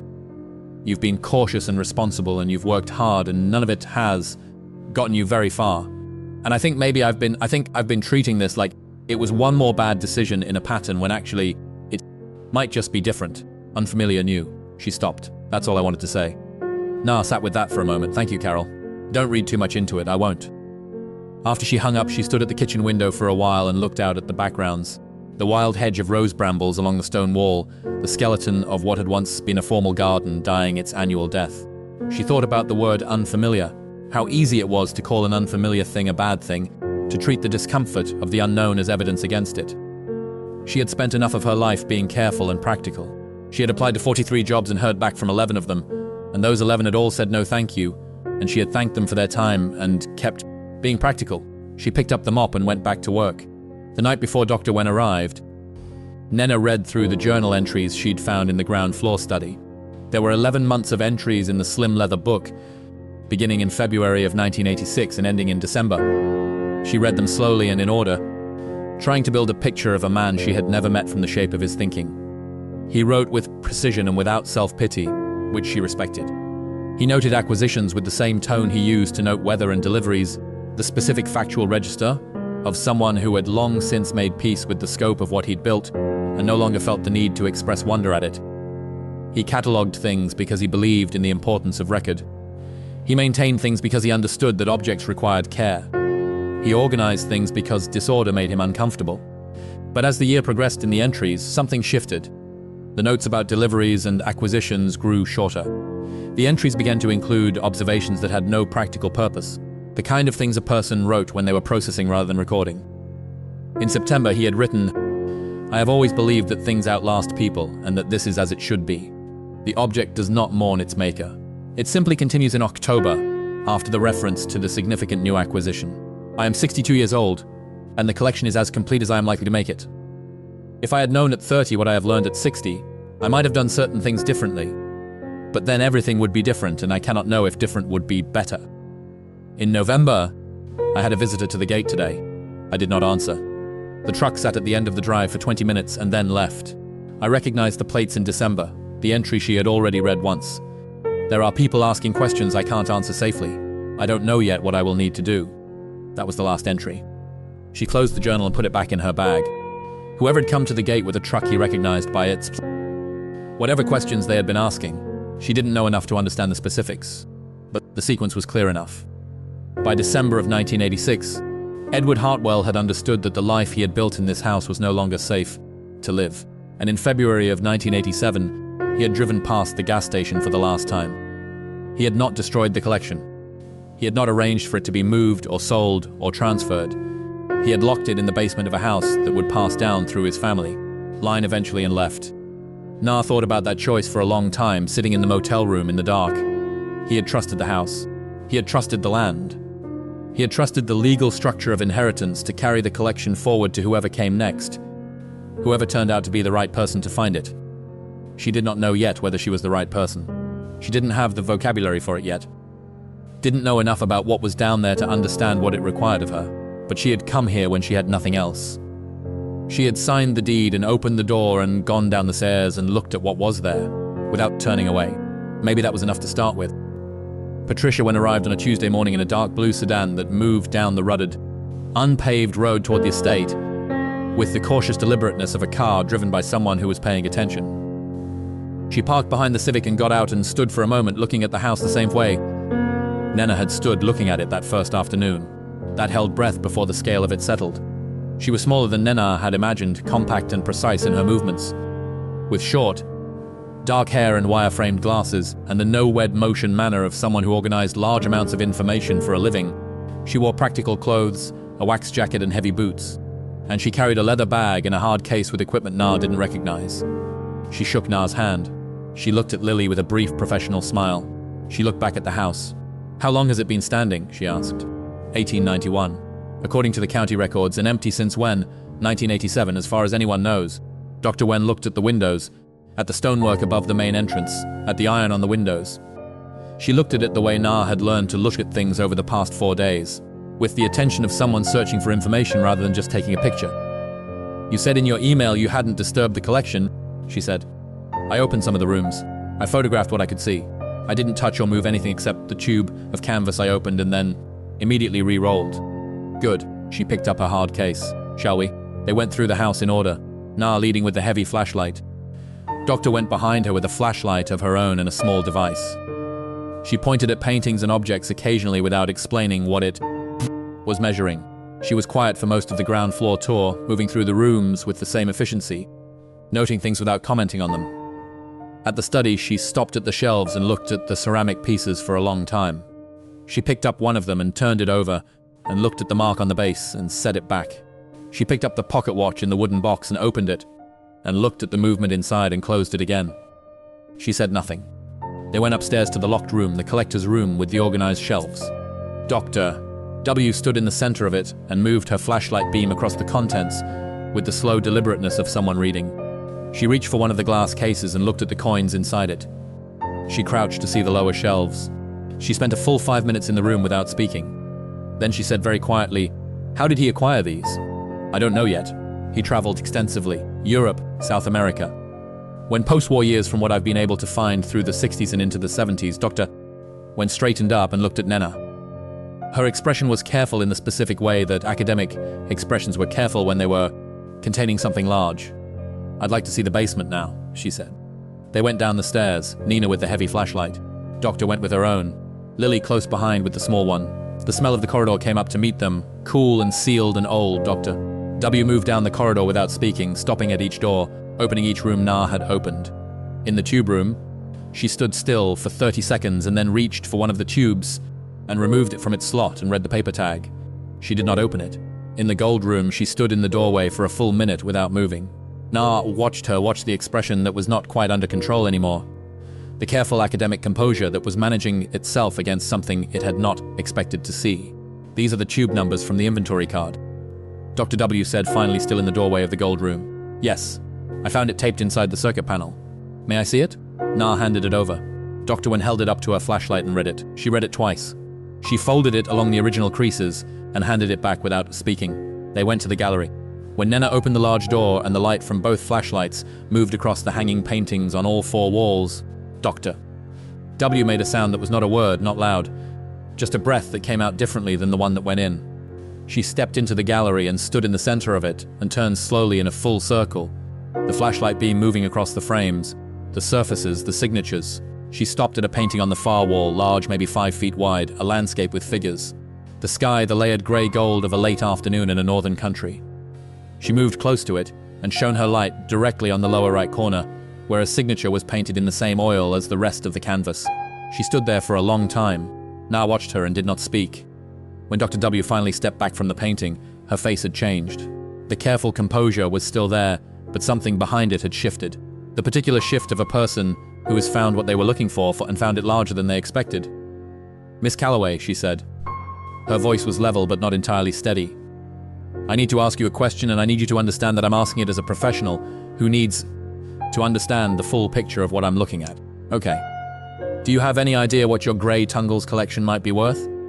Na thought about the inventory card in her pocket, about the 1981 numbers in the fourth column, about the art market reports she'd read on her phone in the motel parking lot. "The auction results for paintings from this period in this province. I have some idea," she said carefully. Dr. W looked at her. Then she looked back at the painting on the far wall, the large landscape with the grey gold sky and the signature in the lower right corner. "The figure you might be thinking of," she said, "is probably not large enough." The silence that followed was the kind that occupied a room completely, the kind that came after a statement that changed the dimensions of everything around it. Na stood in the gallery of the Hartwell estate basement, 40 feet below a house that had been sealed for 37 years, with a university art historian standing beside her, looking at a painting that had not seen light since 1987.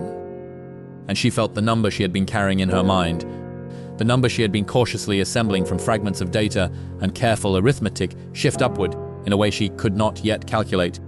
The paintings on the walls were still. The dust on the floor was still. The sealed rooms in the corridor held their contents in the dark. And somewhere in the county above them, the iron gates of the estate stood slightly open, the way they had stood since the day Edward Hartwell drove past the gas station and kept going, as though he had always known that someone would come through them eventually. Someone with his name on a deed, someone who had nowhere else to go and nothing to lose by opening a locked door and walking down into the dark. Someone who was beginning to understand, standing in a basement gallery, in the cold and the stillness, that what she was looking at was not just a collection. It was a life's work. It was 40 years of careful accumulation and private keeping. It was something that had waited with the specific patience of things meant to be found in a house that had stood for over a century on 40 acres of land that now had her name on it. And Dr. Patricia, when was telling her that the number she had been afraid to let herself believe might be real, was not large enough. Na pressed her hand flat against the cold stone wall of the gallery and breathed. Outside, beyond the stone and the soil and the sealed rooms, beyond the bare trees and the iron gates and the unpaved road, the world was entirely unaware of what was in this basement. Her mother was making coffee in Millfield. Carol was answering emails in her sensible suburban house. The bank that held her maxed credit card was processing transactions. The 43 companies that had not replied to her applications were going about their days. None of them knew. Not yet. But that was about to change. And when it did, the change would be the kind that didn't reverse itself, that moved in only one direction, that altered the arithmetic of a life so fundamentally that before and after became the only way to measure time. Na took her hand off the wall, straightened up, turned to face the gallery. "Tell me what you see," she said to Dr. One. "All of it from the beginning, Doctor." When turned from the large painting on the far wall and faced Nina with the expression of someone who had organized a great deal of information very quickly and was now deciding the best order to deliver it. "What I can tell you tonight with only flashlights and without full analysis is preliminary," she said. "I want to be clear about that. Nothing I say now replaces a proper assessment with proper equipment and lab verification. What I can give you right now is my trained eye and 30 years of looking at paintings. Understood the painting on the far wall." She turned back to it. The large landscape, the grey gold sky, the figures small against the land. The signature in the lower right is consistent in style and period with work attributed to a 17th century Flemish painter whose authenticated pieces appear in 3 major European museum collections. If this is what the signature indicates, and the surface characteristics are consistent with that attribution, it is a work that has not appeared in any public record, sale or exhibition that I am aware of. It would be considered a major undocumented work. She paused. The last comparable piece by this painter sold at a London auction house 9 years ago for $41 million. The number sat in the gallery air like something with physical weight. "That's one painting," Nena said. "That is one painting." Dr. W moved her flashlight to the adjacent wall. "These 3 here are from a different hand, an earlier period Italian, late 15th or early 16th century from the surface characteristics and the style of ground preparation. If my initial reading is correct, we are looking at panel paintings, not canvas." the kind of work that belongs in the collections of the Yufi or the Prau. Panel paintings of this period and quality in private hands are exceptionally rare. I cannot tell you their value tonight. What I can tell you is that they should not exist outside an institutional collection. And yet here they are. She moved to the tubes room and looked at the racks without entering. 112 tubes, she said. If even a portion of them contain works of comparable quality to what's on those walls, the number we are discussing is, she paused, chose her words carefully. Significant in a way that I don't have language for right now that would be responsible and accurate simultaneously. She turned back to Nena. There are also questions, she said, about provenance, about the acquisition histories, about where these works came from and under what circumstances they changed hands. Those questions matter legally, and they matter ethically, and they will need answers before any of this can be properly assessed or transferred. She looked at Nina steadily, but none of those questions changed the fact of what is in this room. What is in these rooms? Your great-uncle built something extraordinary and sealed it in the ground, and you are the person who opened it. She paused again. What you do with that matters. It matters more than the number. Na looked at her, looked at the paintings on the walls, looked at Lily, standing in the doorway with a small flashlight, watching both of them with the steady attention of a child who was storing everything carefully away for later. She thought of the motel parking lot, the $340, the folding cot at her mother's house, the 43 applications, and the 32 silences. She thought of Edward Hartwell driving past the gas station in February of 1987, with no way of knowing who would eventually sign the deed. No way of knowing it would be a woman named Nina Calloway with a daughter named Lily, who ate crackers and swept floors and asked practical questions, and held her rabbit when the work got serious. She looked at the paintings one more time. Then let's start at the beginning. She said all of it. Doctor, Wynne worked through the night. Na had not expected that. She had assumed the evening would end with a preliminary conversation and a plan for the following day. The kind of organized professional handoff that implied tomorrow and schedules and normal hours. But Dr. W did not seem to operate that way. Once she began, she continued moving through the gallery and the side rooms with a systematic attention that had its own momentum. The kind that came from 30 years of looking at things and understanding that the work did not pause simply because the light outside changed. Na sent Lily upstairs to the drawing room where she had made a temporary sleeping arrangement on the uncovered sofa with their coats and the emergency blanket from the car. Lily went without argument, which meant she was exhausted, taking the rabbit and one of the flashlights and asking Nena only to leave the kitchen door open so the light from below would reach the ground floor. Na told her she would. Then she went back down the stairs with a large flashlight and 2 cups of coffee from the thermos she'd packed that morning, and she sat on a folding camp stool she had thought to bring, and she watched Dr. Wynne work. If you're enjoying this story so far, don't forget to hit the like button and subscribe. Drop a comment telling me where in the world you're watching from. I love hearing from you. The process was slow and exact. Dr. Wynne moved through the gallery painting by painting, spending between 5 and 20 minutes on each one, using a small portable UV lamp she had in her equipment case that revealed details invisible under normal light. The underpainting, the repairs, the areas where earlier restores had worked and where the original paint ended. She made notes in a small notebook with the concentrated shorthand of someone who had developed a personal system over decades. She photographed each piece with a professional camera, multiple exposures, multiple angles, macro shots of signatures and corners and areas of particular interest. She did not narrate as she worked. That was the thing Nena found strangest and most reassuring about her. She did not perform the process, did not offer running commentary designed to manage Na's expectations or demonstrate her expertise. She simply worked, and the silence of her working was more informative than any amount of talking would have been. Around midnight, Dr. W sat down on the folding stool Nina had vacated and poured herself the rest of the thermos and drank it, and then opened her notebook and looked at what she had written. 18 paintings in this room, she said. I need laboratory analysis and archive research to give you definitive attributions. There are 2 I am reasonably uncertain about. They may be high-quality period copies rather than originals. Though the surface characteristics argue against that, the remaining 16 I have formed a working view on, and I want to share it with you with the understanding that a working view is not a final assessment. Understood? She read from the notebook. Not all the notes, just the attributions, the name she was assigning to each painting as a working hypothesis. Nino listened and wrote them down in her own notebook. The names she would search later. The names that would anchor her in something specific after days of guessing at scale. When she finished reading the list, she closed her notebook and looked at Nena. If these attributions hold, she said, and I believe the majority of them will, The paintings in this gallery alone represent a collection of a scale and quality that has not appeared on the private market in the past 30 years. Individual pieces on this list would be significant discoveries for any major auction house. Together, they represent something museums and collectors would consider extraordinary. Nena looked at the list in her own notebook. 16 names, some she recognized from the community college art history textbook she hadn't thought about in 15 years. Some she did not know at all. And the tubes, she said. Doctor, when exhaled slowly, I need to open them properly with the right tools and the right environment. Rolling and unrolling old canvas incorrectly causes damage. I can't do it tonight. But based on the tagging system and the inventory card, the tubes represent a second collection distinct from the gallery pieces. Possibly acquisitions from a different period or a different source. I don't know yet what they contain. And the gold room, a pause. That is a different matter. Pre-Columbian gold objects of that type and apparent age are regulated by a body of international law that did not exist when they were acquired. The legal framework around their ownership and transfer is complicated, and in some cases actively contested. Some may be claimable by their country of origin. I am not a lawyer, and I can't tell you what your rights are with respect to those objects. She looked at Nina steadily.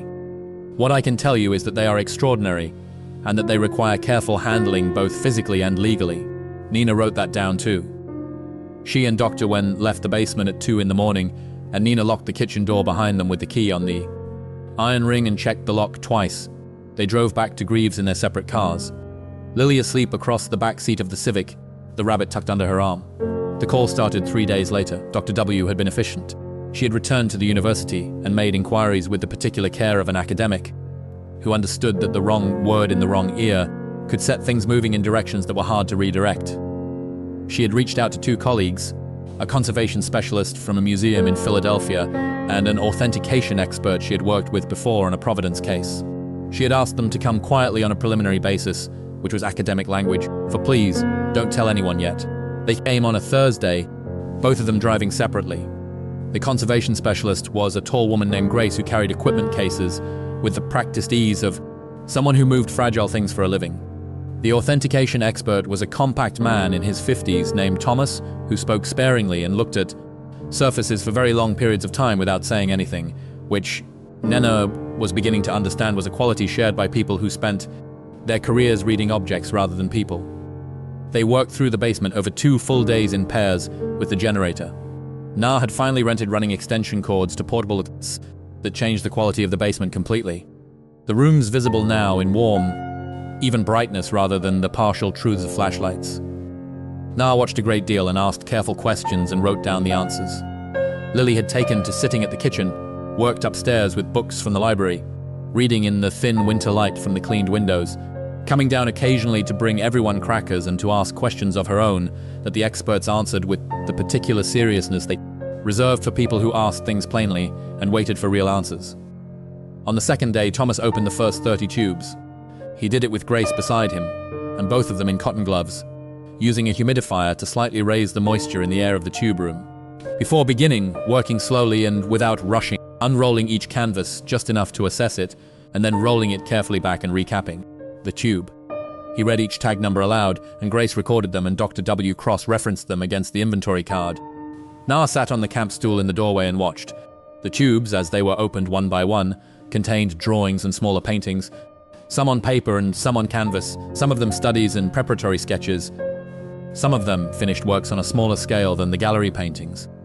The names Thomas read aloud when he identified them were sometimes the same names from the gallery list and sometimes new ones. Studies by artists whose finished works hung in the loo. Preparatory drawings for paintings Nina had seen reproduced in textbooks. Small finished pieces that Thomas described as cabinet paintings.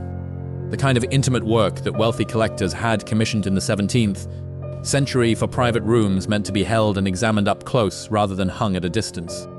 If you're hooked on this story, make sure to subscribe and turn on notifications so you never miss an upload. Your support means everything and helps me bring you more emotional stories like this one. They did not open all of them that day. They stopped at 30 and returned to the university to begin the archive research, the provenance tracing, the process of locating each work in the historical record or establishing why it was absent from it. That process, Dr. W explained to Nina, would take weeks. It involved comparing her photographs against records held by auction houses, museums, the Art Loss Register, national heritage databases, and the records of families who had documented their collections before the Second World War and then tried to account for what had happened to them afterward. It was the Providence work that Neneha had been both expecting and dreading. Dr. Wynne called her 1 week into the archive research. She called in the evening after Lily was asleep, and Nena took the phone out to the stone steps of the front entrance and sat in the cold and listened. Some of what we have is straightforward. Said works that appear in Edward Hartwell's own purchase records, bought through legitimate dealers in the 1950s and 1960s in an open market where provenance was not as well documented as it is today, but where there is no indication of wrongful acquisition. Those are yours legally and morally, yours and the rest. A long pause. We found 7 works so far that appear on lists held by European families documenting collections that were displaced during the Nazi occupation, families who were forced to sell at below market prices under duress, or whose collections were confiscated. In the post-war period, many of these works circulated through dealers in Europe and the United States and ended up in private hands through sales that were technically legal at the time, but are now understood to be the result of historic injustice. Nina let the cold settle around her. The stone step was very hard beneath her. "Those 7 works," she said. "Are they in the gallery?" 4 are in the gallery. 3 are in the tubes. What happens to them? Another pause. "That is ultimately your decision. And a legal process will be involved regardless. The families or their descendants have legal claims that courts in multiple countries have historically recognized. You could contest those claims, and many people in your position have done so, sometimes successfully. Or you could choose not to contest them and work with the families and the relevant institutions to arrange restitution. Restitution meaning I give them back, yes." Na looked out at the dark grounds, the dead garden, the outline of the stone basin in the dark, and the remaining pieces, the ones that aren't disputed. That's the larger portion of the collection. 11 gallery paintings with clear provenance, 92 of the 112 tube works assessed so far with no identified claims. The gold objects, which are a separate legal category but equally resolvable in most cases, and several pieces that require more research before we can determine their status. Dr. Wynne paused again. "I want you to understand something, Nina. The restitution pieces, the 7 works we've identified, they are not the collection. They are 7 works out of what appears to be considerably more than 100. The rest of the collection is yours. What the rest of the collection is worth, even at this early stage of assessment, is a number that should be given to you by someone with more authority than I have right now. But I can tell you that it's not a small number." "How not small?" Dr. Wynne was quiet for a moment. Not the quiet of someone uncertain, the quiet of someone choosing precision. The partial assessment to date covering the gallery paintings with clear provenance and the tube works examined so far suggests a collection value in excess of $300 million at current market rates. That figure will almost certainly increase as the remaining tubes are assessed. The gold objects will require specialist appraisal, but initial estimates from Thomas place their value in the range of 40 to 80 million. We are not finished, but what we have assessed so far puts the total above 400 million. The stone step, the cold, the dark beyond the iron gates. Na said nothing for a long time. "Na," Doctor said, "I'm here. Are you all right?" She thought about the motel room in Greaves. The folding cot and the thin walls, the crackers and the peanut butter and the vending machine that kept the dollar, the $340 that had felt like the edge of a cliff. She thought about Lily saying, "Seriously, this is serious work." And wearing rubber boots into a basement and asking the experts questions they answered plainly, and holding her rabbit, and being 8 years old and entirely unafraid. "I'm all right. I need some time to think. Of course, take what you need. Call me when you're ready." She sat on the stone step for a long time after the call ended, the phone in her lap, the cold working through her coat. The estate grounds were very quiet. The bare trees stood still without wind. Somewhere a long way off, a car moved along the county road, its headlights sweeping briefly across the sky above the tree line and then gone for $100 million. Not as a fantasy, not as an imagined possibility she'd been carefully not allowing herself to believe in. As a preliminary figure, a partial assessment, a number that would increase as the work continued. In a basement below the house that had her name on the deed. She thought about the 7 pieces that needed to go back to the families they had come from. She did not think about it the way Carol would have thought about it, as a subtraction from the total, as a loss. She thought about it as the right thing, the thing Edward Hartwell should have resolved before he died and did not, and that she was in a position to resolve instead. It was not a hard decision. It was perhaps the easiest decision she would make in the entire process, because it was the one where the correct choice was also the obvious choice, and she was grateful for those. She went back inside and up the stairs and looked at Lily sleeping in the drawing room, the rabbit on the pillow beside her.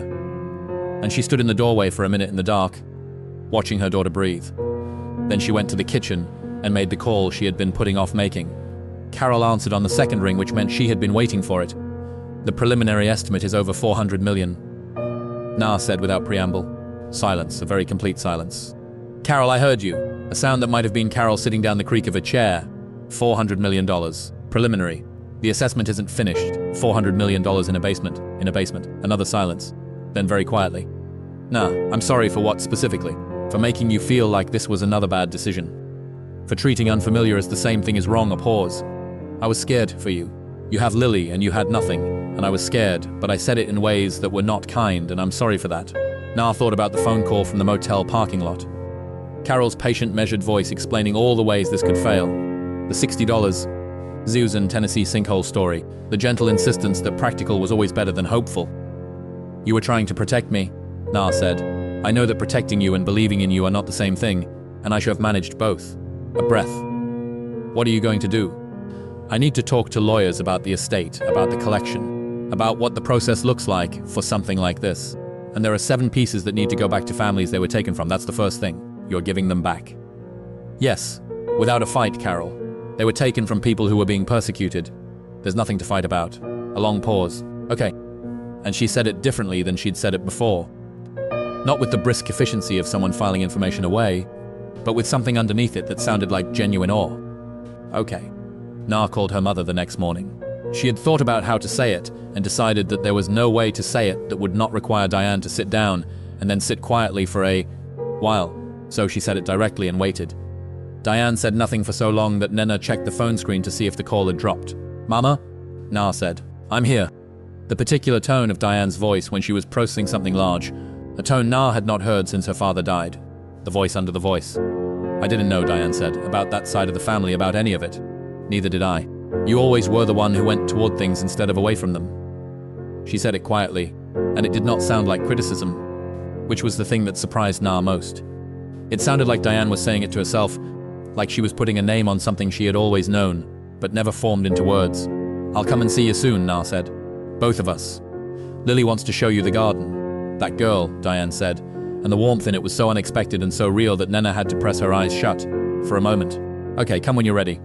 The news broke on a cold morning in late January, for weeks after Dr. W's first visit to the estate. Nah had known it was coming. Dr. W had warned her that archive research of this scope involved multiple institutions and multiple people, and that some of those people talked. She had hired a lawyer by then, a woman named Sarah Oye, who specialized in art law and estate matters and who had driven out from the city with 2 colleagues and spent 2 days at the estate reviewing documents and asking detailed questions, and then given Nena a comprehensive explanation of where she stood legally, which was in a complicated but ultimately strong position. It was a local newspaper first, a short piece, not front page, picked up from county records. The kind of story that regional reporters found when they were going through property transactions and noticed something unusual. Estate transfer in Whitmore County, abandoned property, new owner. Then someone connected it to the university inquiries, to the names of the experts who had visited, to the rumors that had moved through the conservation and art history community with the speed that specialized rumors always traveled.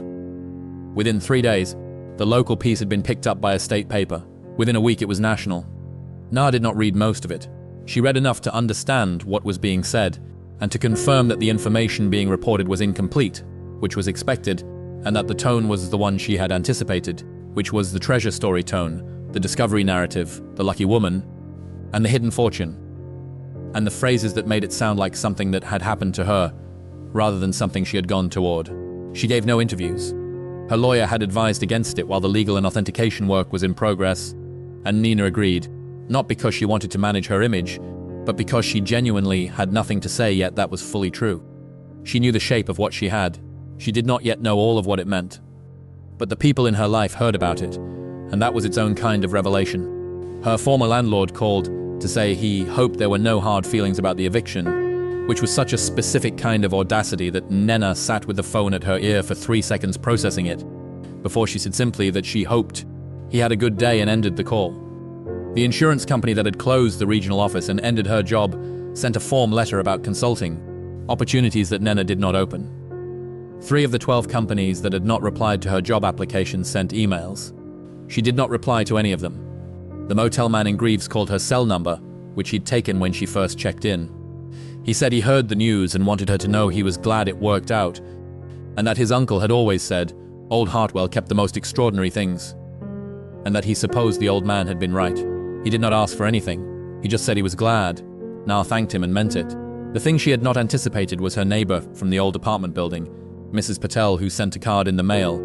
A plain card with a pressed flower inside and a note in her careful handwriting that said only land stays. I knew it arrived on the same day as the first of the national news pieces, and Nena kept it on the kitchen work of the Hartwell estate kitchen and looked at it often. 6 weeks after Dr. W's first visit, the authentication work reached a point where a formal appraisal could begin. Nar's lawyer had arranged for a specialist firm that worked on estate and insurance appraisals for major collections. 2 senior appraisers who arrived with their own equipment and their own methodology, and who spent 8 days in the basement of the estate working through every item in sequence. On the morning of the 9th day, they gave Nena their preliminary findings in the drawing room. Seated at the table, Nena had cleared and cleaned in the first week. The windows clean now and the light coming through clearly. The estate had utilities again, electricity and heat and running water. The rooms properly lit for the first time in 37 years. The chandelier in the entry hall had been cleaned and reet, and it cast warm fractured light across the marble floor below and up the curved staircase with its layer of clean wood visible now beneath the dust. The senior appraiser, a gay-haired man named Robert Hale, who spoke with the measured economy of someone who had delivered large numbers before and knew the impact of rushing them, laid 3 folders on the table. The collection, as we have assessed it, he said, represents 4 primary categories. The gallery paintings comprising 22 original works in the main basement gallery. The rolled works in storage, 112 tubes, assessed in full over the past week. The pre-Columbian gold objects, 41 individual pieces. And a 4th category I want to address separately, which is the secondary collection from the upstairs room. The ceramic pieces, coins, pocket watches, and smaller objects, which we have assessed as an aggregate. He opened the first folder and placed it on the table facing Nana. Gallery paintings, he said. Total appraised value at current market rates, absent any work, subject to restitution proceedings, $218 million. Nina looked at the number on the paper, did not speak. He opened the second folder, rolled works in storage. Of the 112 tubes, 94 contain works we have appraised. The remaining 18 require further conservation assessment before valuation is possible. Of the 94 appraised, the total value at current market rates is $112 million. He opened the third folder, pre-Columbian gold objects, 41 pieces. 8 of these are subject to potential origin claims by institutions in Peru and Colombia, which will need to be assessed through legal channels. The 33 pieces not subject to identified claims are appraised at a combined value of $64 million. He folded his hands on the table. The secondary collection from the upstairs room, assessed as an aggregate of ceramics, coins, watches, and smaller objects, is valued at a combined $16 million. He looked at Nena. Total appraised value of the Hartwell collection, excluding pieces subject to restitution or legal review, is $410 million. The room was very quiet. The light came through the cleaned windows and long pale lines across the floor. The chandelier in the entry hall was just visible through the open door, its crystals catching the cold winter light. Na sat at the table and looked at the 3 folders and the number on the top page of the first folder and did not say anything for a long time. $410 million, the Hartwell collection, her great-uncle's name, her name on the deed, her daughter's rubber boots on the basement stairs. She thought about the evictions notice on the kitchen table in the old apartment, the red ink date circled on the calendar. She thought about the folded letter from the law office forwarded 3 times, each crossing out a different place she had lived, and then left. She thought about sitting in the car outside her mother's house the night before she drove to Grieves, the $3 and $40 and the 12-year-old Civic, and the question she could not stop carrying. The question of whether the ceiling she kept brushing against was real or whether it was something else, something that could be pushed through if she could find the right place to push. She had not found the right place. She had driven to Grieves on no money and signed a deed for a house full of 37 years of sealed silence. She had bought a camera on clearance at the hardware store and gone down a stone staircase with her daughter and a flashlight and looked at what was there. That was all she had done. Looked at what was there, told the truth about what she saw, made the choice that was obvious when she was given one. Robert Hale was still looking at her, patient in the way of people who delivered large numbers, and understood that the receiving took time. There will be legal steps, Nena said. Finally, the restitution piece is the process of sale or transfer. Yes, that process is involved and will take time. A collection of this scale does not move quickly through proper channels. You're looking at years, not months, before full resolution. That's all right. She looked at the folders. What happens first? First, you instruct your legal team on how you wish to proceed with the restitution items. That process will shape the public narrative around the collections management and will matter for how institutions and auction houses engage with the rest. I've already told my lawyer. All 7 paintings go back to the families unconditionally without legal contest. He nodded. He did not look surprised. That will be noted in our report. It will affect how the collection is discussed publicly and professionally, positively. I'm not doing it for how it's discussed. I understand that. He collected the folders and stood. You should be aware that collections of this type, when handled with the transparency and integrity you appear to be committed to, often generate significant institutional interest, museums, foundations, cultural bodies. The conversation around what you choose to do with this collection will be one of the more significant ones in the art world in recent years. He paused. What remains of it after the restitution pieces are handled is still worth $410 million. That is not a small responsibility. No, Na said, it isn't. After he left, she sat alone at the drawing room table for a while. The estate had changed around her in the past weeks. The utilities restored, the floors cleaned, the windows clear, the main staircase swept and tested and declared sound by the structural engineer she'd hired.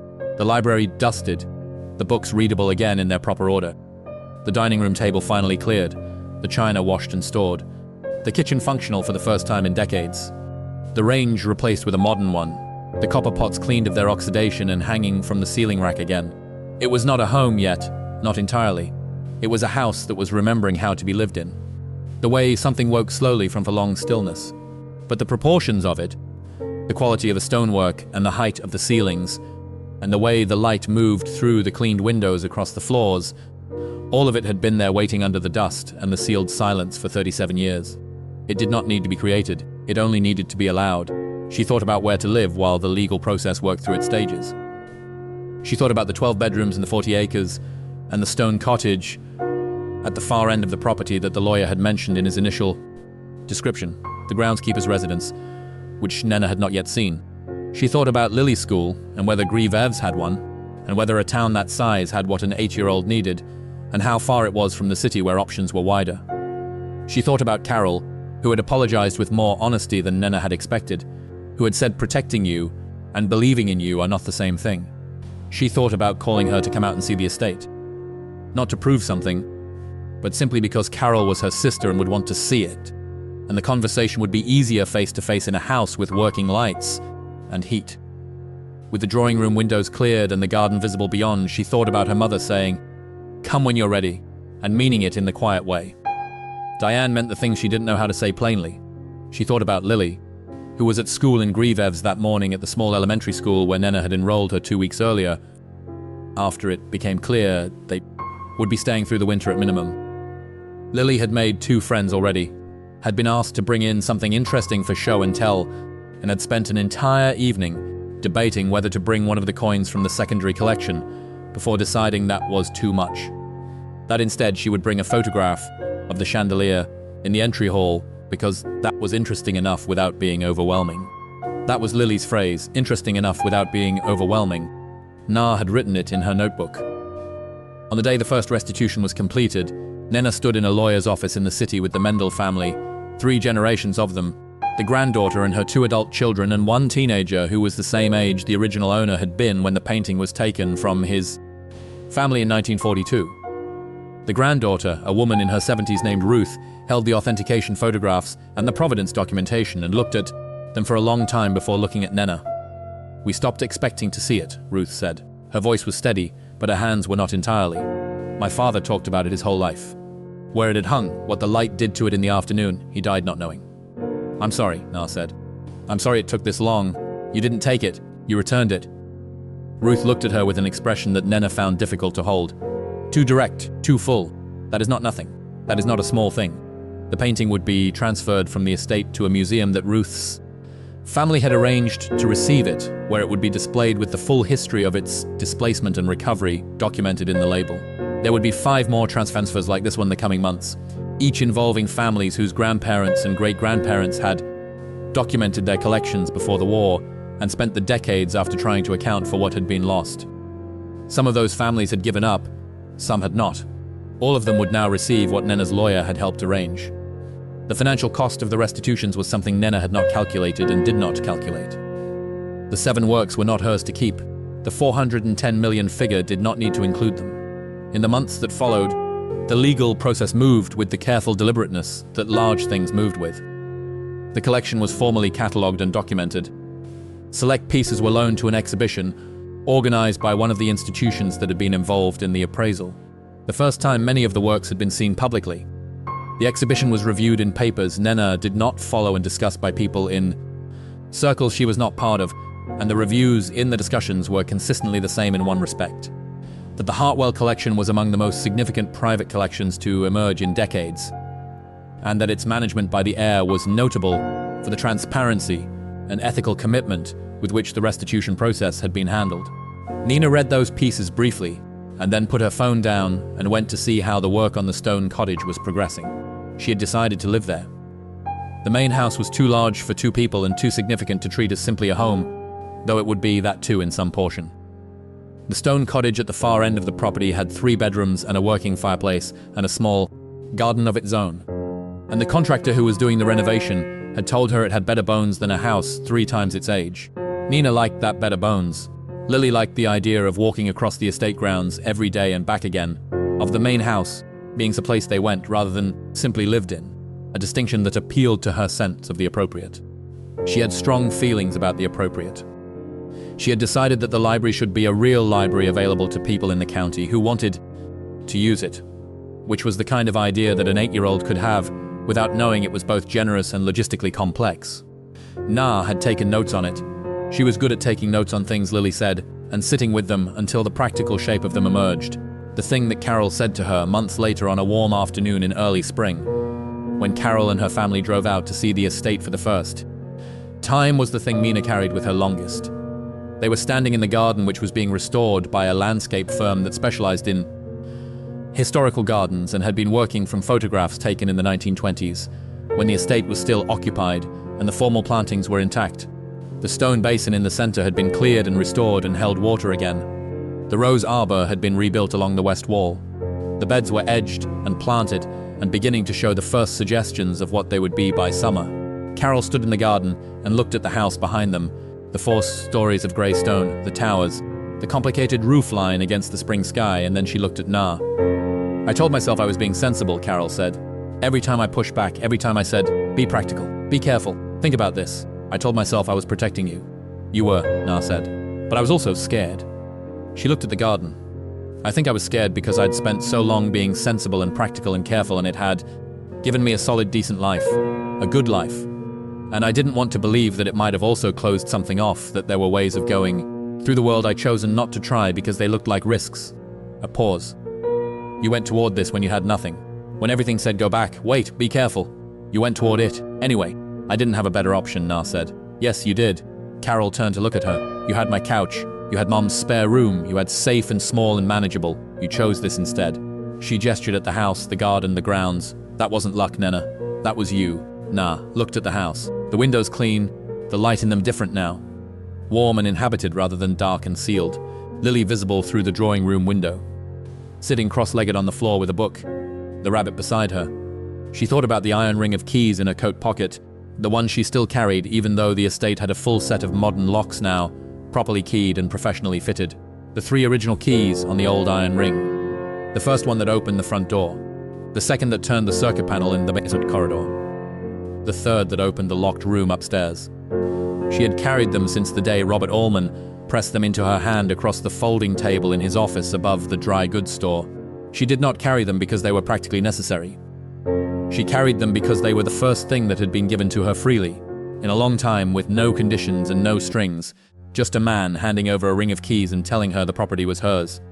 She thought about Edward Hartwell at the desk in the ground floor study, writing in the slim journal with his small, neat handwriting, noting acquisitions and weather, and the specific quality of light in the lower gallery. Writing about things that outlast people, writing that he could not know at 30 what he had learned at 60. Writing at the end that there were people asking questions he couldn't answer safely. He had built something he could not protect. He had done what he could, which was to seal it properly, and leave it to the land and the deed and whoever came after him. What he could not have known was who came after him. A woman 34 years old with $340 and a daughter who wore rubber boots and asked practical questions and decided on her own when the work was serious. He could not have known, but the land knew. The land had held it all. The sealed rooms and the paintings in their tubes and the gold in the dark held it with the specific patience of things that did not rush, that waited for the right moment and the right person and the right question asked in the right direction. Na looked at Carol, who was still watching her with that expression, the one that contained the apology and the awe and the complicated love of a sister who had underestimated someone she knew well. "Come inside," Nena said. "I want to show you the library." They walked across the garden, the stone path solid beneath their feet, the new plantings green on either side, and through the side entrance into the house where Lily was already at the door waiting, having heard them through the window, her book in one hand and the rabbit in the other, and the particular expression on her face of someone who has been waiting to show something to a person for a long time and is very ready. The chandelier in the entry hall caught the spring light and broke it into pieces across the marble floor. The house breathed around them, warm and lit and open, the way things breathed when they had stopped holding something in. And somewhere in the basement, in the rooms that had been photographed and documented and catalogued, and that were now in the careful process of being understood and restored, and returned to the world in the ways they were meant to be. The collection that Edward Hartwell had spent his lifetime building waited quietly in the appropriate dark for the next thing that would be asked of it. Not locked away anymore, not sealed, just held carefully, as things worth keeping should always be held by someone who understood their value and had no intention of looking away. Nina Calloway stood in the entry hall of the Hartwell estate and watched the light move across the floor and felt, for the first time in a long time, that the ceiling she had been pressing against had not been a ceiling at all. It had been a door. She had just needed to find the right key. She had not yet told Lily the number, not because she was hiding it, but because she had been trying to work out how to say it to an 8-year-old in a way that was true, without being destabilizing. She had watched parents in movies hand children enormous news and watched the children receive it with either confusion or hysteria, and neither felt right. She told her on a quiet Tuesday evening in the stone cottage after the contractor had finished for the day and the place smelled of sawdust and fresh plaster, and the coal fire Nena had learned to light properly.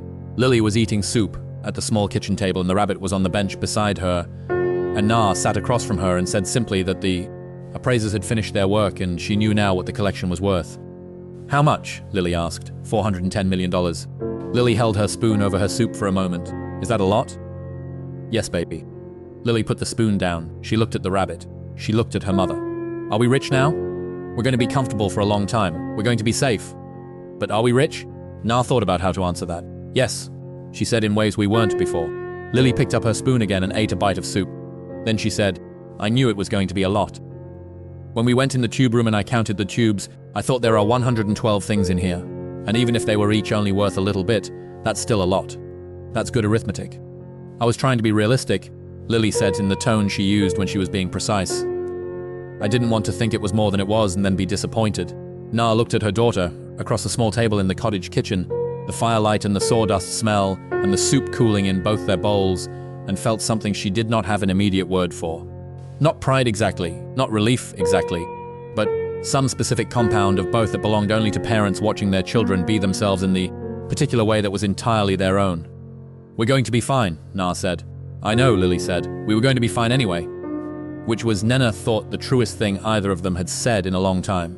The first major sale from the collection happened the following autumn when 3 of the gallery paintings were offered at a London auction house in a sale that had been announced 3 months in advance and generated the kind of attention that involved phones that did not stop ringing and journalists who found Nena's lawyer's number somehow and called it repeatedly. Na did not attend the sale. She watched a live feed on her laptop at the kitchen table in the stone cottage with a cup of coffee going cold beside her. The 3 paintings sold in 45 minutes of bidding. The combined result was $87 million. Nina watched the numbers on the screen and felt something abstract, as if the numbers were happening to a different version of her life running parallel to this one. The version she could not quite connect to the woman sitting at a kitchen table in a stone cottage on 40 acres in Whitmore County with a contractor starting on the library restoration in the main house next door. Her lawyer called immediately after the gavel fell. She answered and listened and said yes and thank you and yes. She hung up and sat very still for a moment. Then she called Diane. Her mother answered on the first ring. "I watched," Diane said before Nena could speak. Her voice was different from usual, stripped of its protective layers. "I watched the whole thing online. That woman at the museum told me how to find the live feed last week when she called about the loan. You talked to the museum, they called the house about some loan documentation. I happened to answer. A pause. Nina, those paintings. I know your father's Stanford. All those jurors I never knew. Her voice caught slightly on the last word. The sound of someone who was genuinely moved and not accustomed to being moved and had not prepared a defense against it. I always thought that side of things was complicated, that there was something there that didn't add up, but I never imagined. Neither did I. A long quiet, then Diane said in the voice she used when she was being honest in the way that cost her something. I should have encouraged you more when you were younger, when you were always the one who went toward things. I thought I was teaching you to be careful, but maybe I was teaching you to be afraid. Na felt the weight of that. The specific weight of words from a parent that arrived decades after they would have mattered most, but mattered still. You did the best you knew how to do, Nena said. That's a kind answer, it's the true one. Another silence, shorter this time. Will you come for Christmas? Both of you. I'll sort out the room properly this time, not the fold out. Yeah, Na said. Well, come. The library opened the following spring. It had taken the better part of a year to restore the room properly, the shelves cleaned and repaired, and the books assessed by a specialist who identified 17 of them as having genuine historical value, which they discussed, and ultimately agreed should stay in the library rather than be sold, accessible to the public on the reading days that Nena had decided to offer 3 times a week. The rest of the library's collection was supplemented with purchases, the shelves fuller now than they had been even in Edward Hartwell's time. The books organized by subject in the system he had established, which Nena had kept because it was a good system, and because keeping it felt like a way of acknowledging the man who had built this room in this collection and trusted the land to carry it forward. The opening was small by design, local families, a few people from the County Historical Society, the motel man from Grevevs and his wife, Mrs. Patel, who had driven 3 hours because Nena had asked her, and she had said without hesitation that she would come. Robert Ullman, the lawyer, who brought a bottle of wine and stood in the entry hall looking at the chandelier with the expression of a man seeing something he had imagined from the outside of a door for years. Lily gave a short speech. She had written it herself and practiced it twice and declined Na's offer to review it in advance on the grounds that she knew what she wanted to say. She stood at the front of the library with her hands at her sides and said that her great-great-uncle had collected things his whole life because he understood that things could carry knowledge and history and meaning across time, and that the best thing you could do with things like that was share them. She said that the library was open to anyone in the county who wanted to use it because knowledge that sat in a sealed room wasn't doing its job. She said she hoped people would come and read the books and look at the art and understand that this estate had been built to last and was still lasting and intended to keep lasting. She said thank you and sat down. The room was very quiet for a moment. Then someone started clapping and everyone else followed. And the sound of it filled the library and moved out into the entry hall and up the staircase. And Na stood at the back of the room, watching her daughter receive it with the same calm she had always had, and thought about rubber boots and a stuffed rabbit and serious work. The sun was coming through the drawing room windows. The chandelier was throwing its broken light across the marble floor. The house was full of people who were supposed to be there. Nina Calloway stood in the back of the library and looked at all of it, her daughter and the room and the light, and felt that she had arrived at something. Not the end of anything, not a conclusion, a place to stand from which the next thing could be done. She thought about the iron ring of keys in her coat pocket. She reached in and felt them, the cold weight of the 3 old keys, the rough texture of the iron. She had carried them so long they felt like a part of her. She let them go. Thank you so much for watching until the end. If you love this story, check out the other videos on your screen now. I think you'll really enjoy them. And don't forget to subscribe if you haven't already. See you in the next.